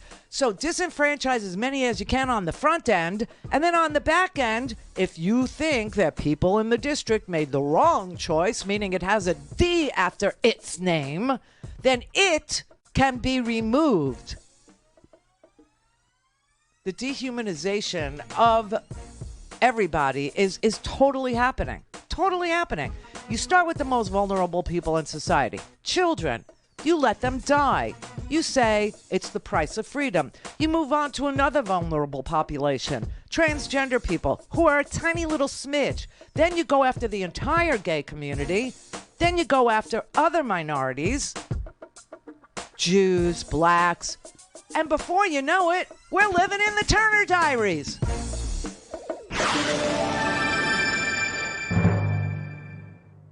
Connect. To speak to Randi, call 561-270-3844. 561-270-3844.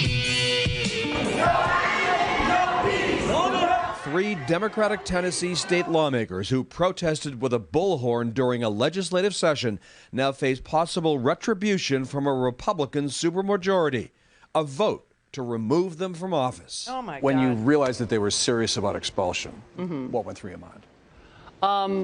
It's outrageous. One of those state representatives, Gloria Johnson. So if the expulsion goes through, what kind of a message does it send? Well, it sends a terrifying message to me that we are losing democracy.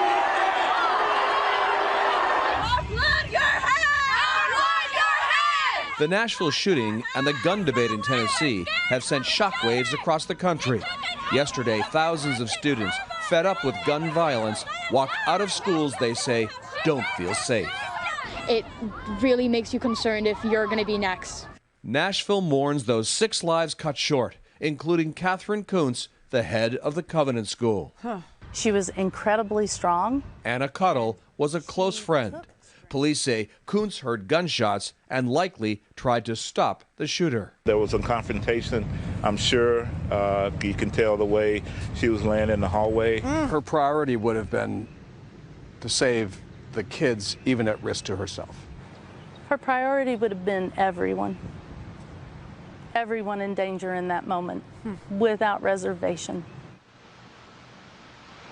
The 3 state lawmakers have already been stripped of their committee assignments. If they are expelled, they could run for their seats again in a special election. And they should. They absolutely should, because we are losing our democracy. I mean, it's like I said, it's disenfranchisement on the front end, right? Make it really hard to vote, ID laws, no drop boxes, voting on a Tuesday while you have to go to work, long lines, the whole 9 yards. Okay, so then you manage to actually do all those things, jump through all those hoops, do everything that's required of you to simply exercise your power as a United States citizen and cast a vote for a representative, somebody to represent you in the state legislature, somebody to represent you in the federal legislature. Maybe a senator is on the ballot this particular time, maybe not, but maybe a president. You know what I'm saying?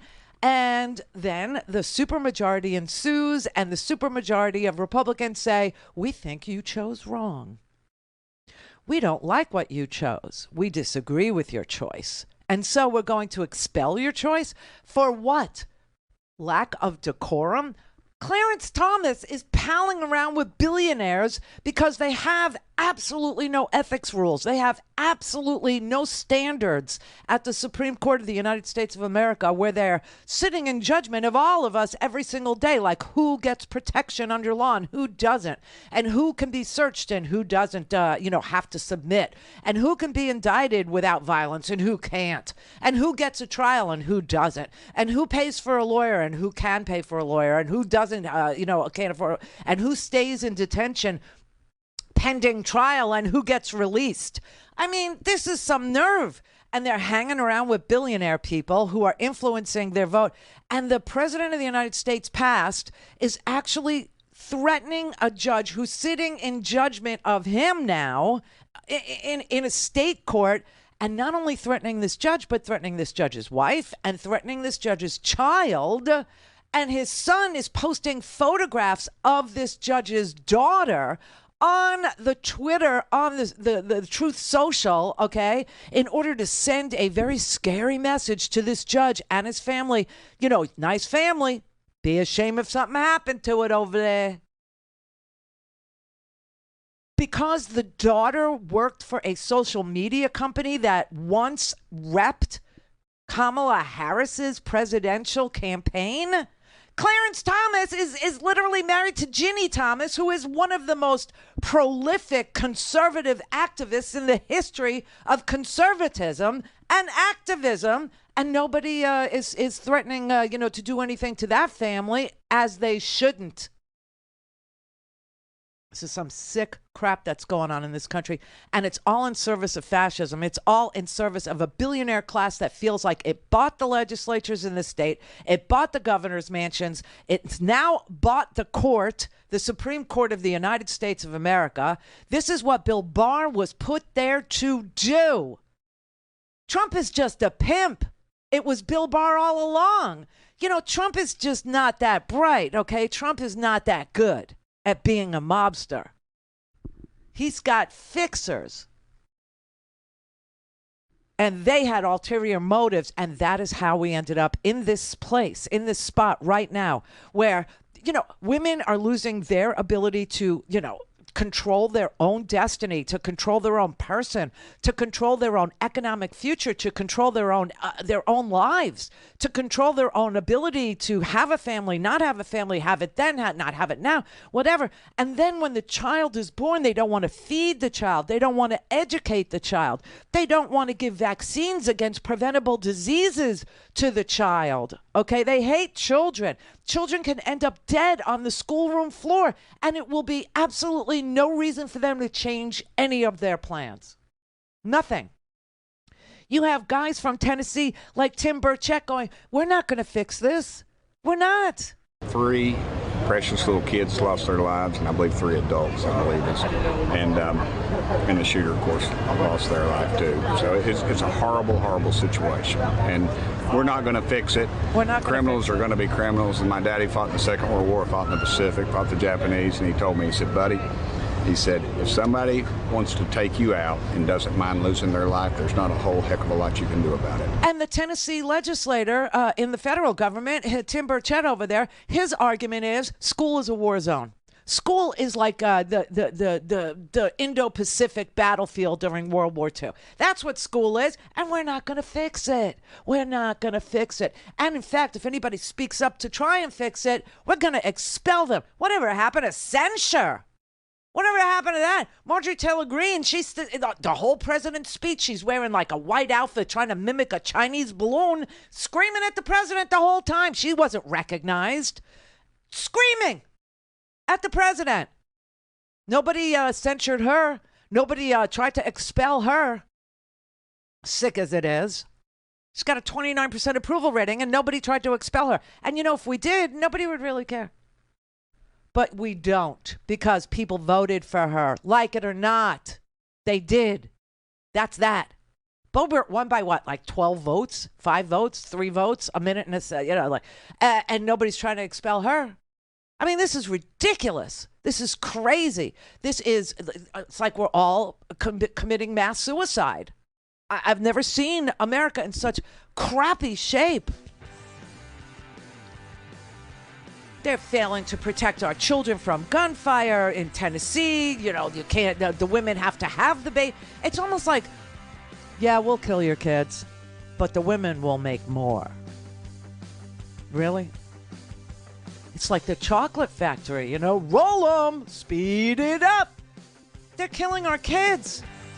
And anybody that dares to say that has to be expelled, removed, shunned, shamed, stripped of their committee assignments. I mean, honestly, I've never seen anything like this. They're demonizing school librarians. They're demonizing the most vulnerable people in our society, transgendered kids, children. The Supreme Court just refused to hear a case about an 12-year-old girl who wants to play sports.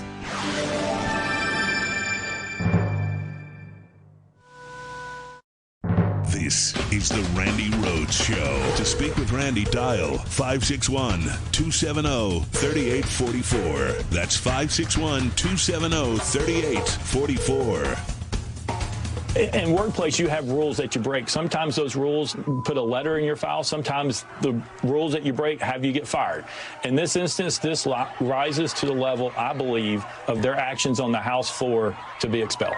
Oh, my God. He is saying that you broke the rules, so you got to get fired, essentially, or kicked out. Explain why you don't see it that way.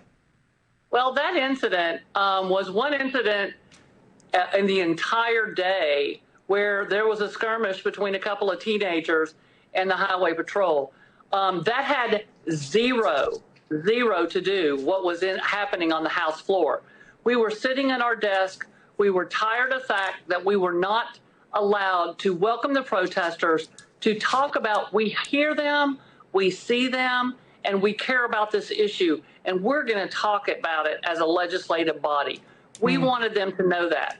We were not allowed to bring that up on the House floor. Oh, my God. My colleagues were gaveled down.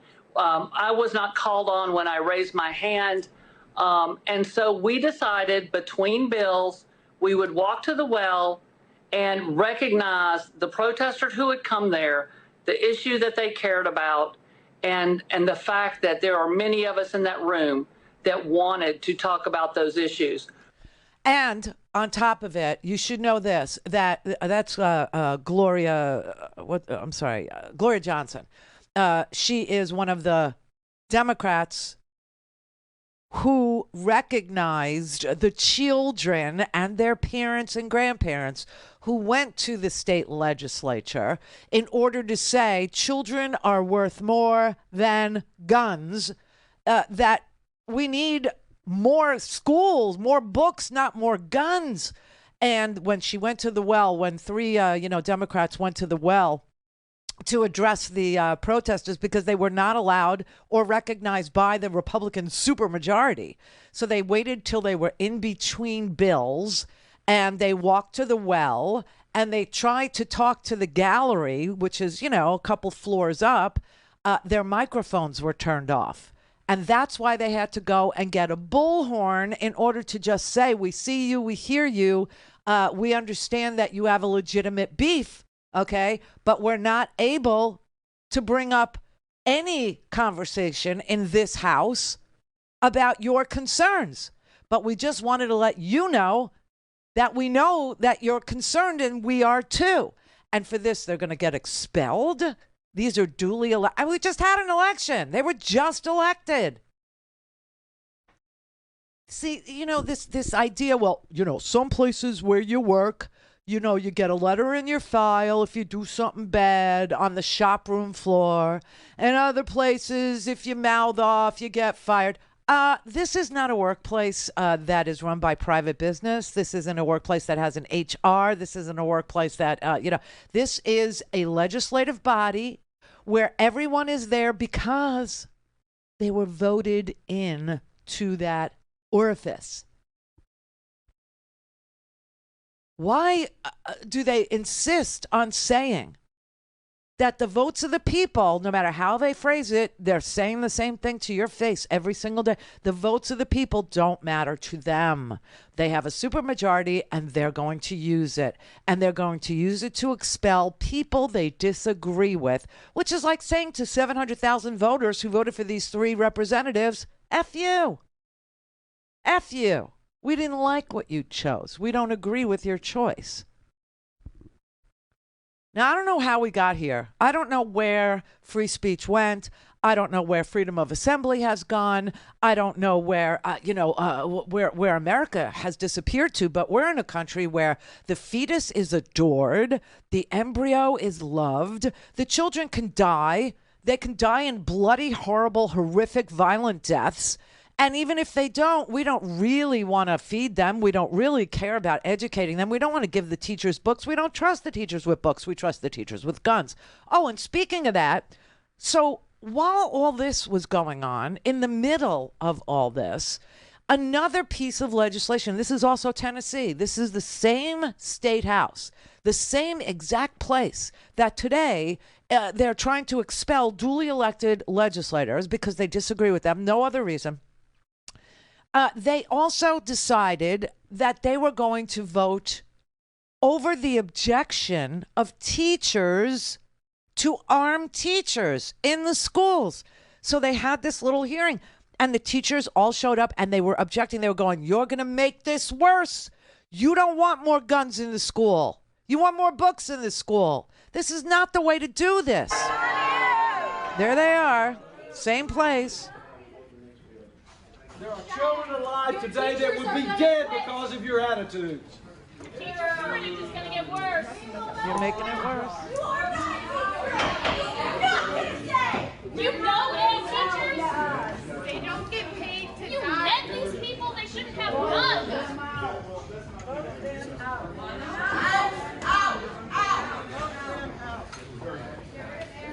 Former teacher, I would never carry a gun to school. And I know how to use a gun and I own it. I would never carry a gun in front of my students.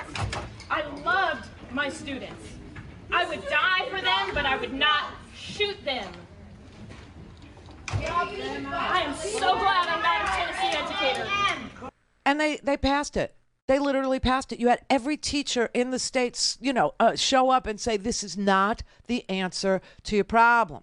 Okay, the answer to your problem is your obsession with the gun lobby, your obsession with guns, your obsession with bullets, your obsession with dead children. You don't give a damn. You don't want to put, resource officers in the school. You want to arm the teachers. We don't even get paid enough to, supply chalk and crayons. And now all of a sudden you want to arm, and they did. They actually passed that bill. Now, it hasn't passed the Senate in Tennessee, so it's not the law. Just don't be confused. But it passed the House in the middle of all this. And the teacher showed up, too, to say, I love my students. I would never shoot any of them. And what happens, like I said, when, a teacher is, armed and a kid knows that the teacher's got a gun and, the kid is 6'4" and the teacher is 5'2". You know what I'm saying? And the kid overwhelms the I mean, honestly, this is so sick. All in service to a billionaire industry, to a multi-billion-dollar industry to sell more guns to more people so that we can fight amongst ourselves as they give everything to the billionaires. Everything. Every single thing. Or else why did they buy the legislatures? Why did they buy the Supreme Court? Okay? Why? Oh my God, this is crazy. Our priorities are just like whacked. We tolerate dead children, but we won't tolerate somebody who isn't straight and heterosexual. We tolerate dead children, but we won't tolerate somebody who's not completely pasty white. We tolerate dead children, but we won't tolerate somebody that doesn't believe in the same brand, the same version of Christianity that we do.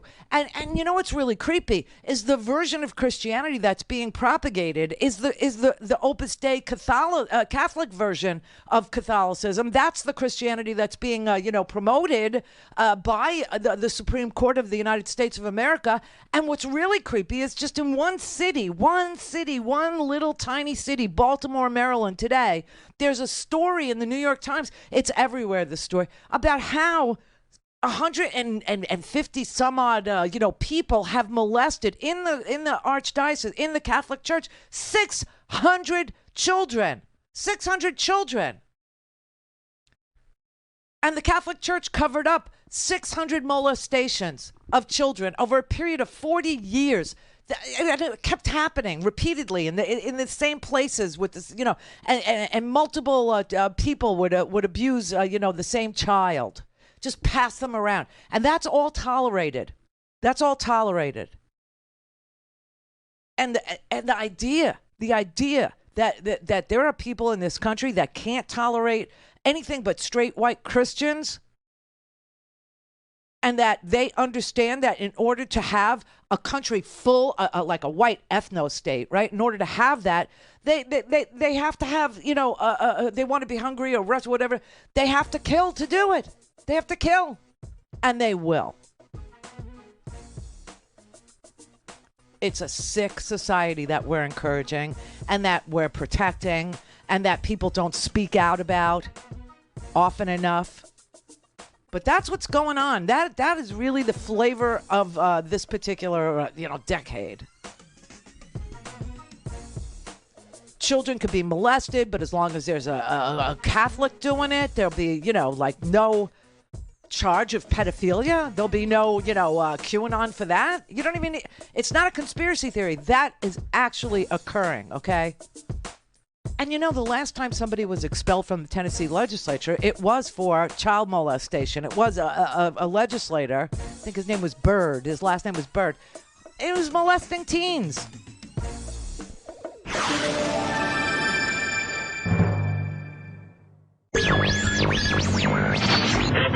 Mary had a little man.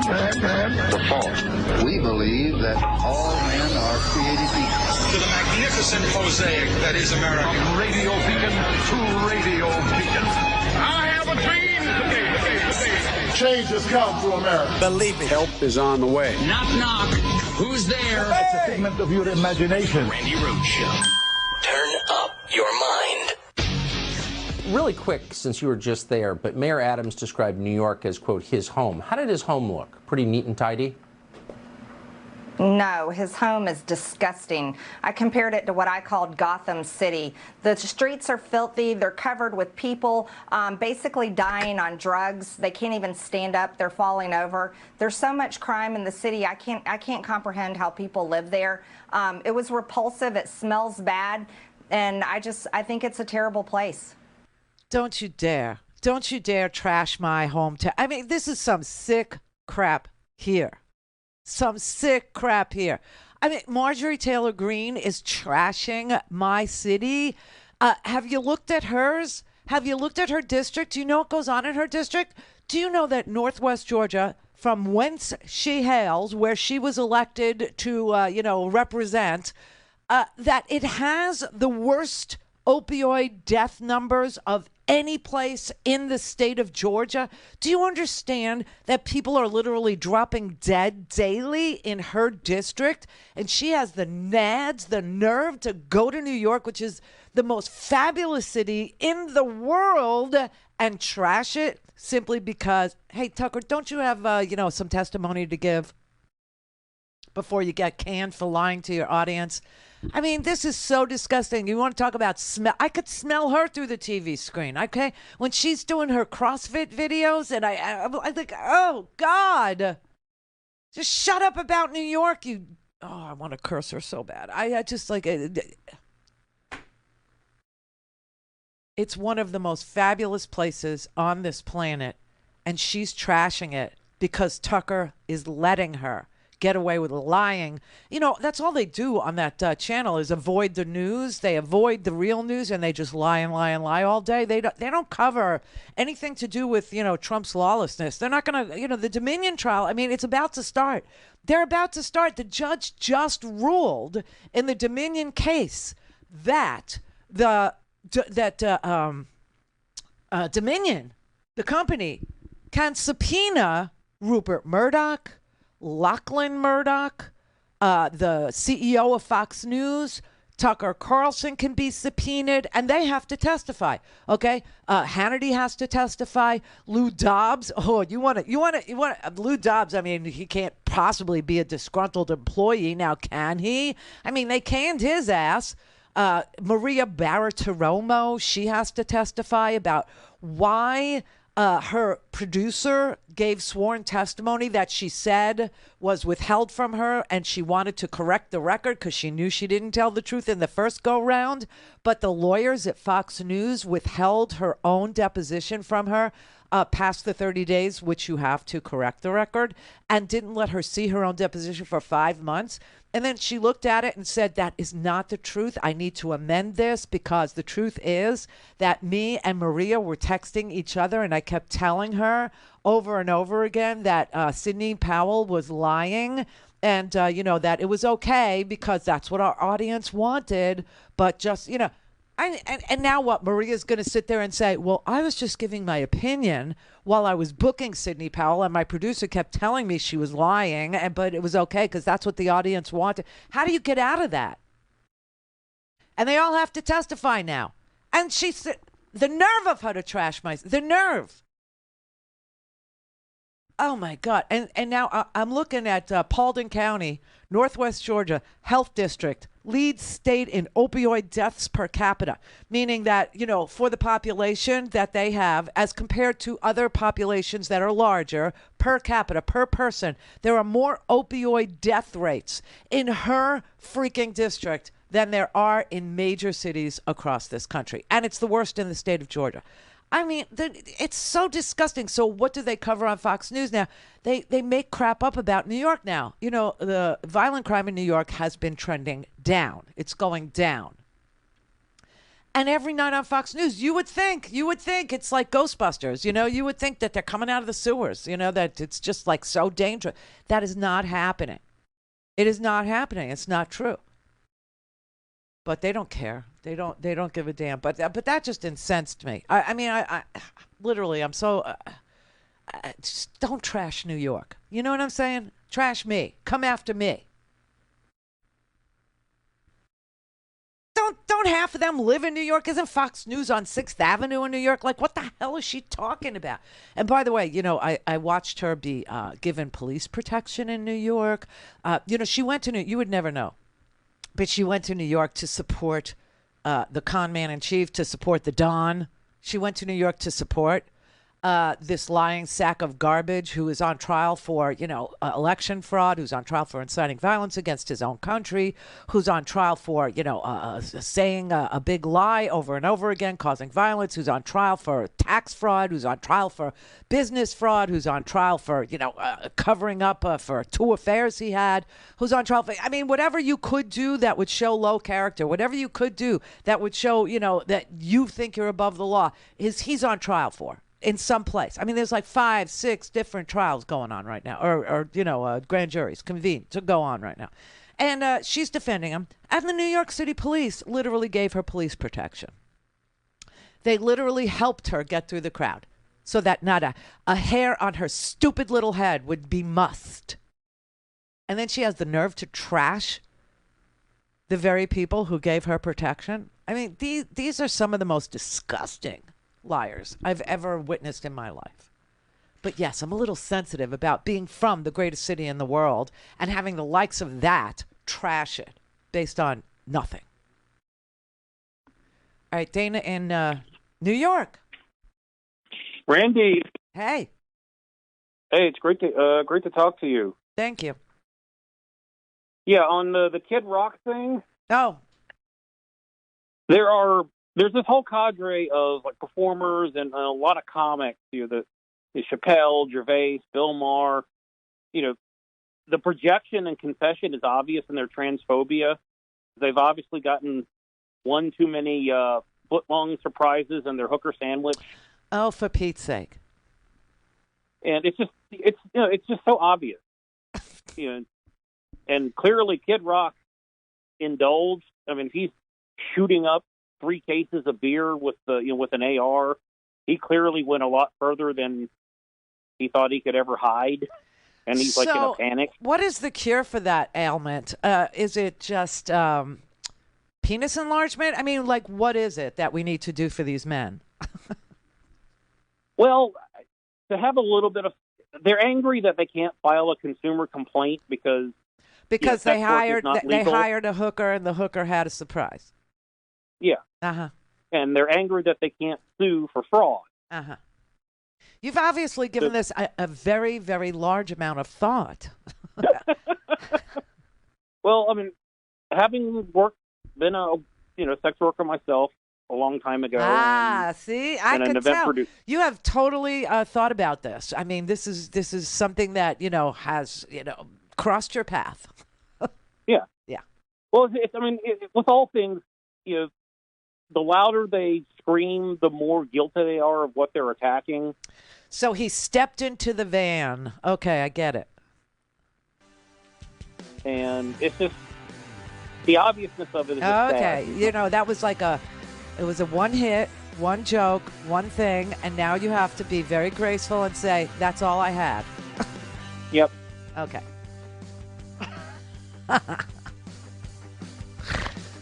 Oh my God. Anticipation.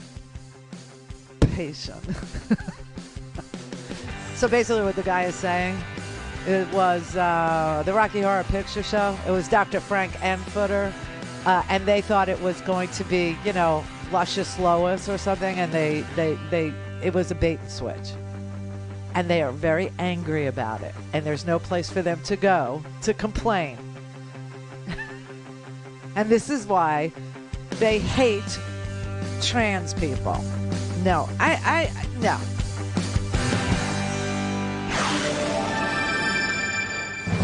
all things Randy at randyrhodes.com. Go for launch. Speaking truth to power, the Randi Rhodes Show.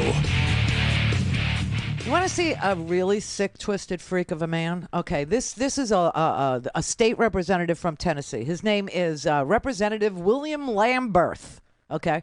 And he's talking to students. And the students are asking him, can't you just put security officers or do something about keeping guns out of our schools? Can't you do something? Can't you have red flag laws? Can't you make people register? Can't you insist on safe storage rules for, people who have guns in their house?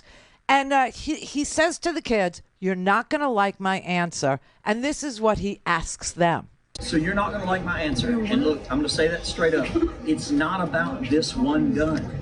If there is a firearm out there that you're comfortable being shot with, please show me which one it is. Oh my God. There's not. Right there. Every single gun in the hands of a crazy person, a deranged person, a convicted felon, every single weapon out there You're going to be more can scared be. when somebody's walking on the street with a giant ass gun for no reason. Like, nobody's going to do good with that gun. I understand that. The goal is not to. But it's not, you could ban that specific gun, and you are going to do almost nothing to improve y'all's safety. I'm sorry, that's a fact. Oh my God. The kids were asking him, could you please just ban assault weapons? Because nobody walking down the street with a big ass gun like that is going to be doing good. Okay, couldn't you just consider an assault weapon? And he's like, tell me which kind of gun you would like to be shot with. As if that's like some brilliant stroke of NRA talking point that the kids can't answer. I'll answer it for them. I would rather be shot by any kind of gun other than an assault weapon, high-velocity bullet that's going to explode my organs. I would rather be shot with a handgun that goes right through my shoulder instead of a high-velocity, semi-automatic, a bullet from a freaking assault weapon that's going to go into my tissue and then explode, fracture my bones, and tear my organs apart to the point where surgeons all say, oh, once we see those kind of bullet wounds, there's really not a whole lot we can do. We used to be able to sew you back together, but we can't do that anymore. This is what he's literally looking young, little, innocent faces in the eye and telling them, tell me what gun you want to be shot with. What the? These are some of the most disgusting politicians. I mean, this is what gives politicians a bad name. Saying this to freaking kids who are saying, can't you just ban assault weapons? That seems to be the gun of choice for school shootings. Can't you just do something? Can't you just start, with the red flag law? Start easy. Because when parents know that their children shouldn't have guns and they try to call somebody in Tennessee, nobody gives a rat's ass because there is no red flag law. And it's so interesting that the shooter in Covenant, in this, private Christian school where there are no school resource officers. Nope. The parent, the mom knew that girl should not have guns. Apparently, she had just lost a friend and she was really deep in depression and planning on taking her own life and either suicide by cop or, go out in a blaze of violence. And there was nothing her mom could do. There was nothing anybody that knew her could do because there's no red flag laws in Tennessee. Jim in Michigan.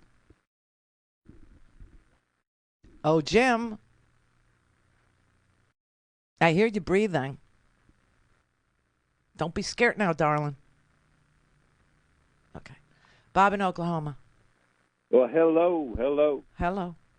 Appreciate you. Appreciate you more. Just wanted to say, I think the message of the Tennessee legislature is clearly that Democratic-minded people are not welcome here. So then what kind of people are welcome there? Authoritarian type. There you go.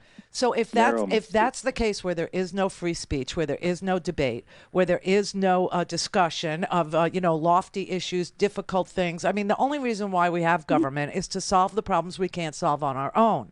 That's my understanding Okay. And if that's the case and they refuse to debate even or discuss even any of the difficult problems that we have, then what are we left with but authoritarian rule? What are we left with besides a violent society that doesn't tolerate people that are different? No, but we have to stand our ground. And really, the authoritarian type, the fascists, they're not really welcome in the garden.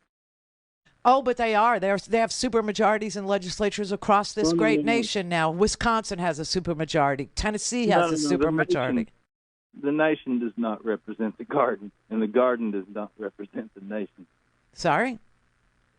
Yep. Can you hear me? Are we having a conversation? Because I don't think you can.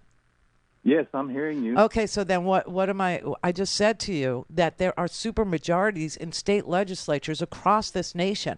And instead of solving any of the problems that we really care about, like, income inequality or fair wages or the right to have a union to negotiate for a wage, okay? Or the right... I'm all for those things. Huh? I'm all for those things. No, I'm not saying you're not. I'm telling you that we have legislatures across this country that don't care about those issues. Instead, they are focusing on a subset of our population and telling people that they should not tolerate people who are different from them, that is the cause of every other problem. That's what fascists do. Right. And so I'm telling you that we have a problem because there are so many supermajority held state legislatures across this country. I'm not disagreeing with you. Then what was your comment about the garden and the nation? The garden is where democracy begins. It comes from the ground up. It winds up in the legislature. And then when the legislature has a supermajority and the people that they elected aren't to their liking, they just expel them now. Yeah, it's a bad deal. The republic isn't working too good. No, it's not. And what do you attribute that to?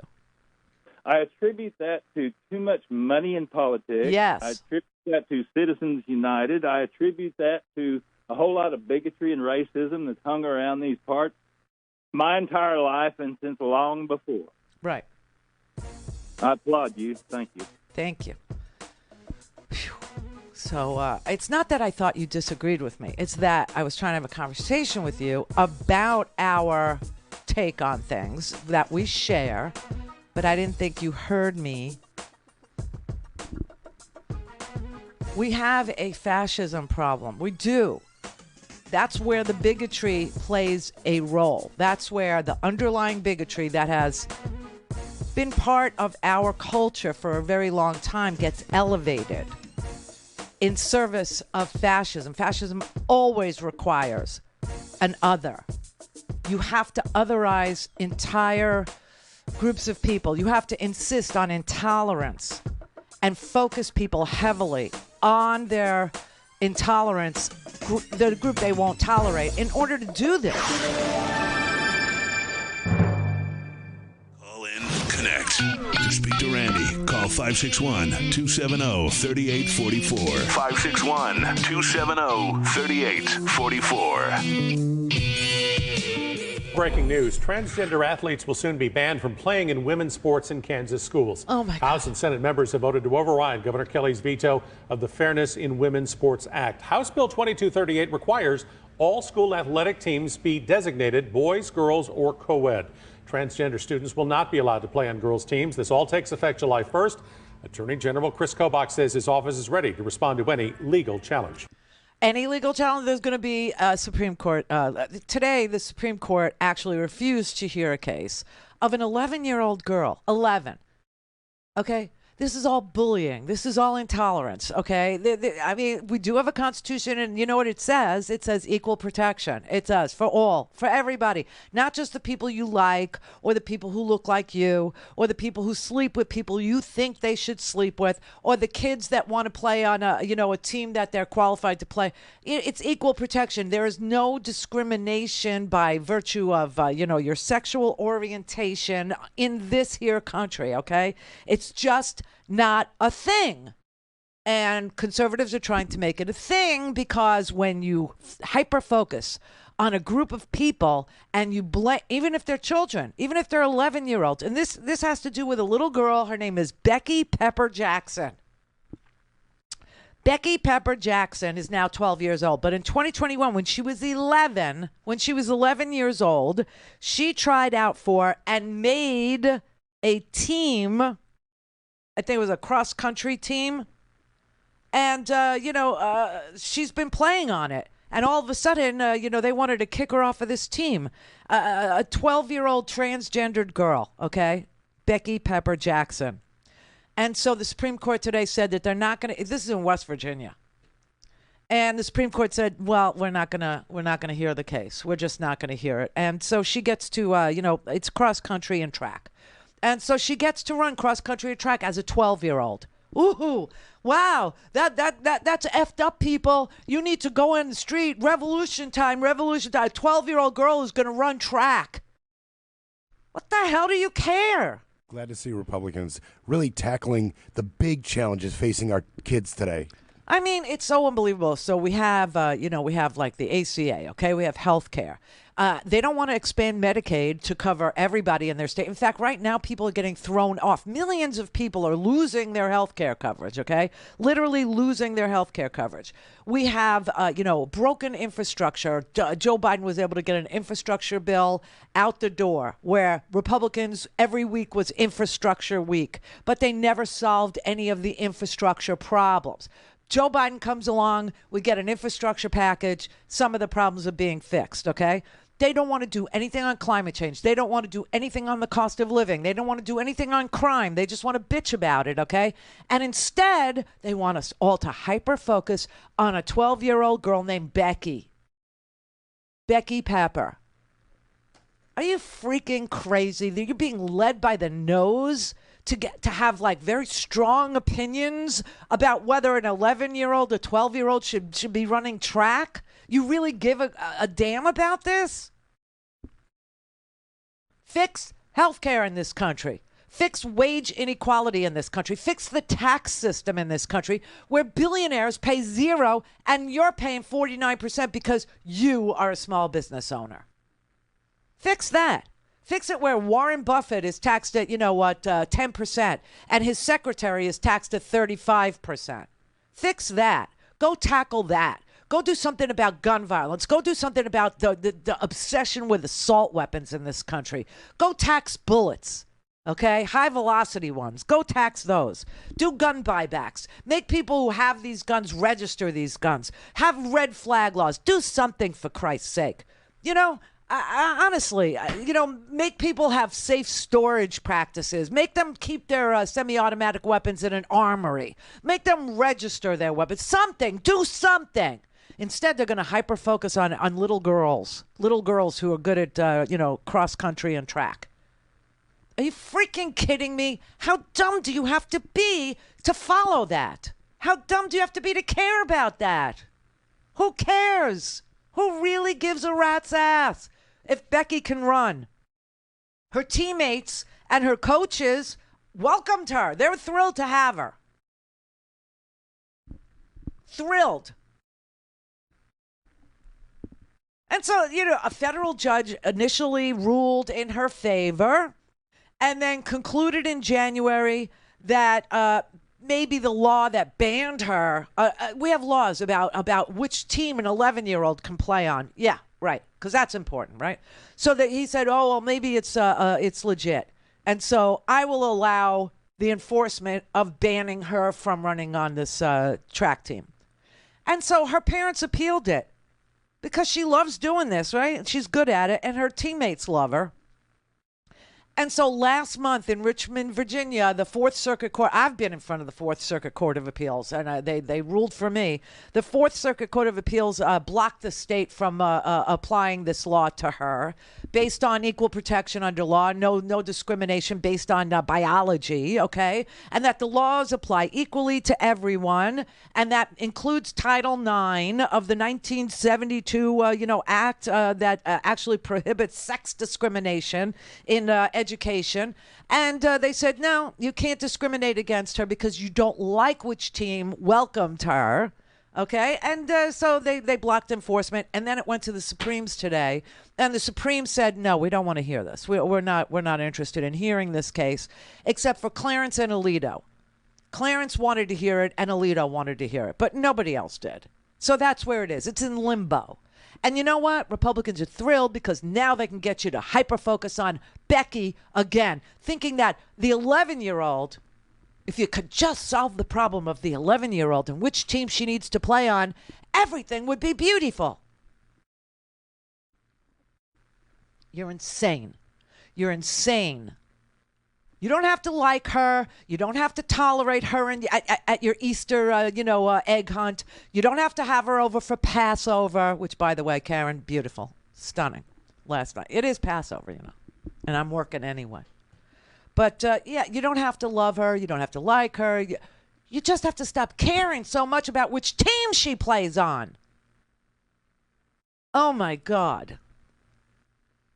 And this Kansas ban, do you know how many kids are affected by the Kansas ban on transgendered children playing on the team that they identify with? Do you know how many kids were affected by this?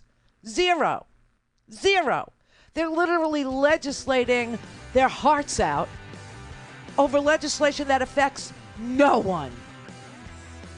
No one. But you sure do care about no one. Why don't you try caring about someone?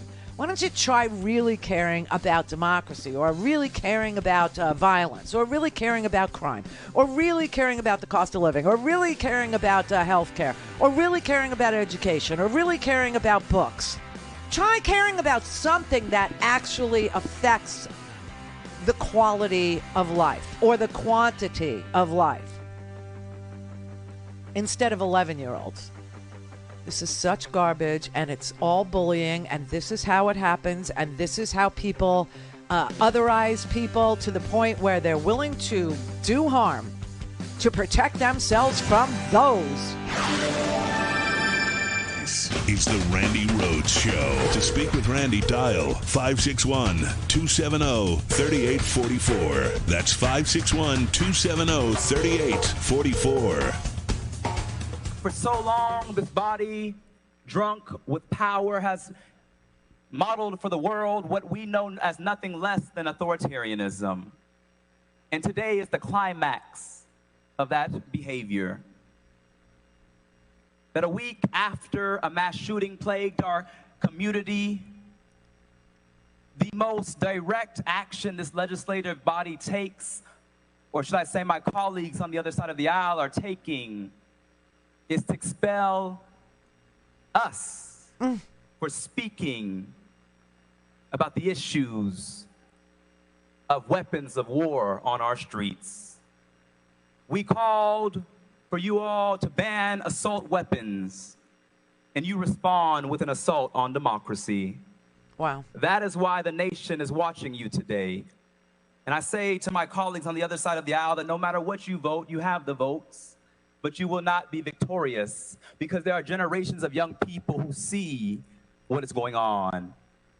There are young people that as you try and beat us down, they are rising up to take back this state from the extreme forces that have sought to take away the democratic process, the deliberative process. On last Thursday, when thousands gathered here, tried to silence members from talking about the issue of gun violence because they were afraid that a conversation would remind people that there is complicity of this body in what happened at Covenant Elementary School. Oh my God, we're literally talking about weapons of war in an elementary school, and you have 3 Democrats, if not more, who spoke up and said, we have a problem, we need to solve it, we need to fix it, maybe we should start by banning assault weapons. And their response was to assault democracy itself and vote to remove him. That's Justin Jones. He's one of the 3 that dared to say to the protesters, who were children, they were elementary school aged children, they were high school aged children, and their parents and their grandparents in the gallery. And they dared to say to the people that showed up asking for a fair hearing on their request to do something about weapons of war being ubiquitous in our culture, in our society, on our streets, in our schools, in our hospitals, in our shopping malls, in our supermarkets, in our temples, in our synagogues, in our mosques, okay? On military bases where, people don't, that same day that there was the elementary school was shot up, I think it was the next day that Andrews Air Force Base was put on lockdown because somebody had an AR near the base housing. And people in the military don't carry weapons. You understand that. Only the police do. And they had to lock down the Air Force Base. That's how unbelievably prevalent these weapons are everywhere, all the time, in people's faces, in children's faces. And he had the nerve to say to the people who showed up asking to please do something about this gun violence and do something about these weapons, the velocity of the bullets, the amount of bullets that can be fired in a minute, okay? Do something. And he said, we'll try. He got, they voted to expel him. The Republicans did? Aye, 72, 25 days. Having received the concurrence of 2/3 of the members to which the House is entitled under Constitution of the State of Tennessee, House Resolution 65 is hereby adopted without objection and motion to reconsider is tabled. Pursuant to Article 2, Section 12 of the Constitution of the State of Tennessee, I hereby declare Representative Justin Jones of the 57th Representative District expelled from the House of Representatives of the 113th Assembly of the State of Tennessee. Disgusting. That is a supermajority, okay? That is a supermajority at work, purging itself of people it disagrees with, purging itself of duly elected officials. You know who started this this swill? You know who started this fascism? Ron DeSantis. What am I talking about? Harken back to a couple of weeks ago. There was a story from Tampa where the Tampa prosecutor said that he didn't believe that Ron DeSantis had the authority to prosecute women for having an abortion. And Ron DeSantis, he just expressed his opinion. He didn't refuse any case. He didn't refuse to prosecute anybody at all. It wasn't even a live situation. It was just an opinion that he thought that it would be unconstitutional to prosecute a woman for having an abortion in the state of Florida. And Ron DeSantis, he was just elected. He was an elected district attorney in Tampa. And Ron DeSantis fired him.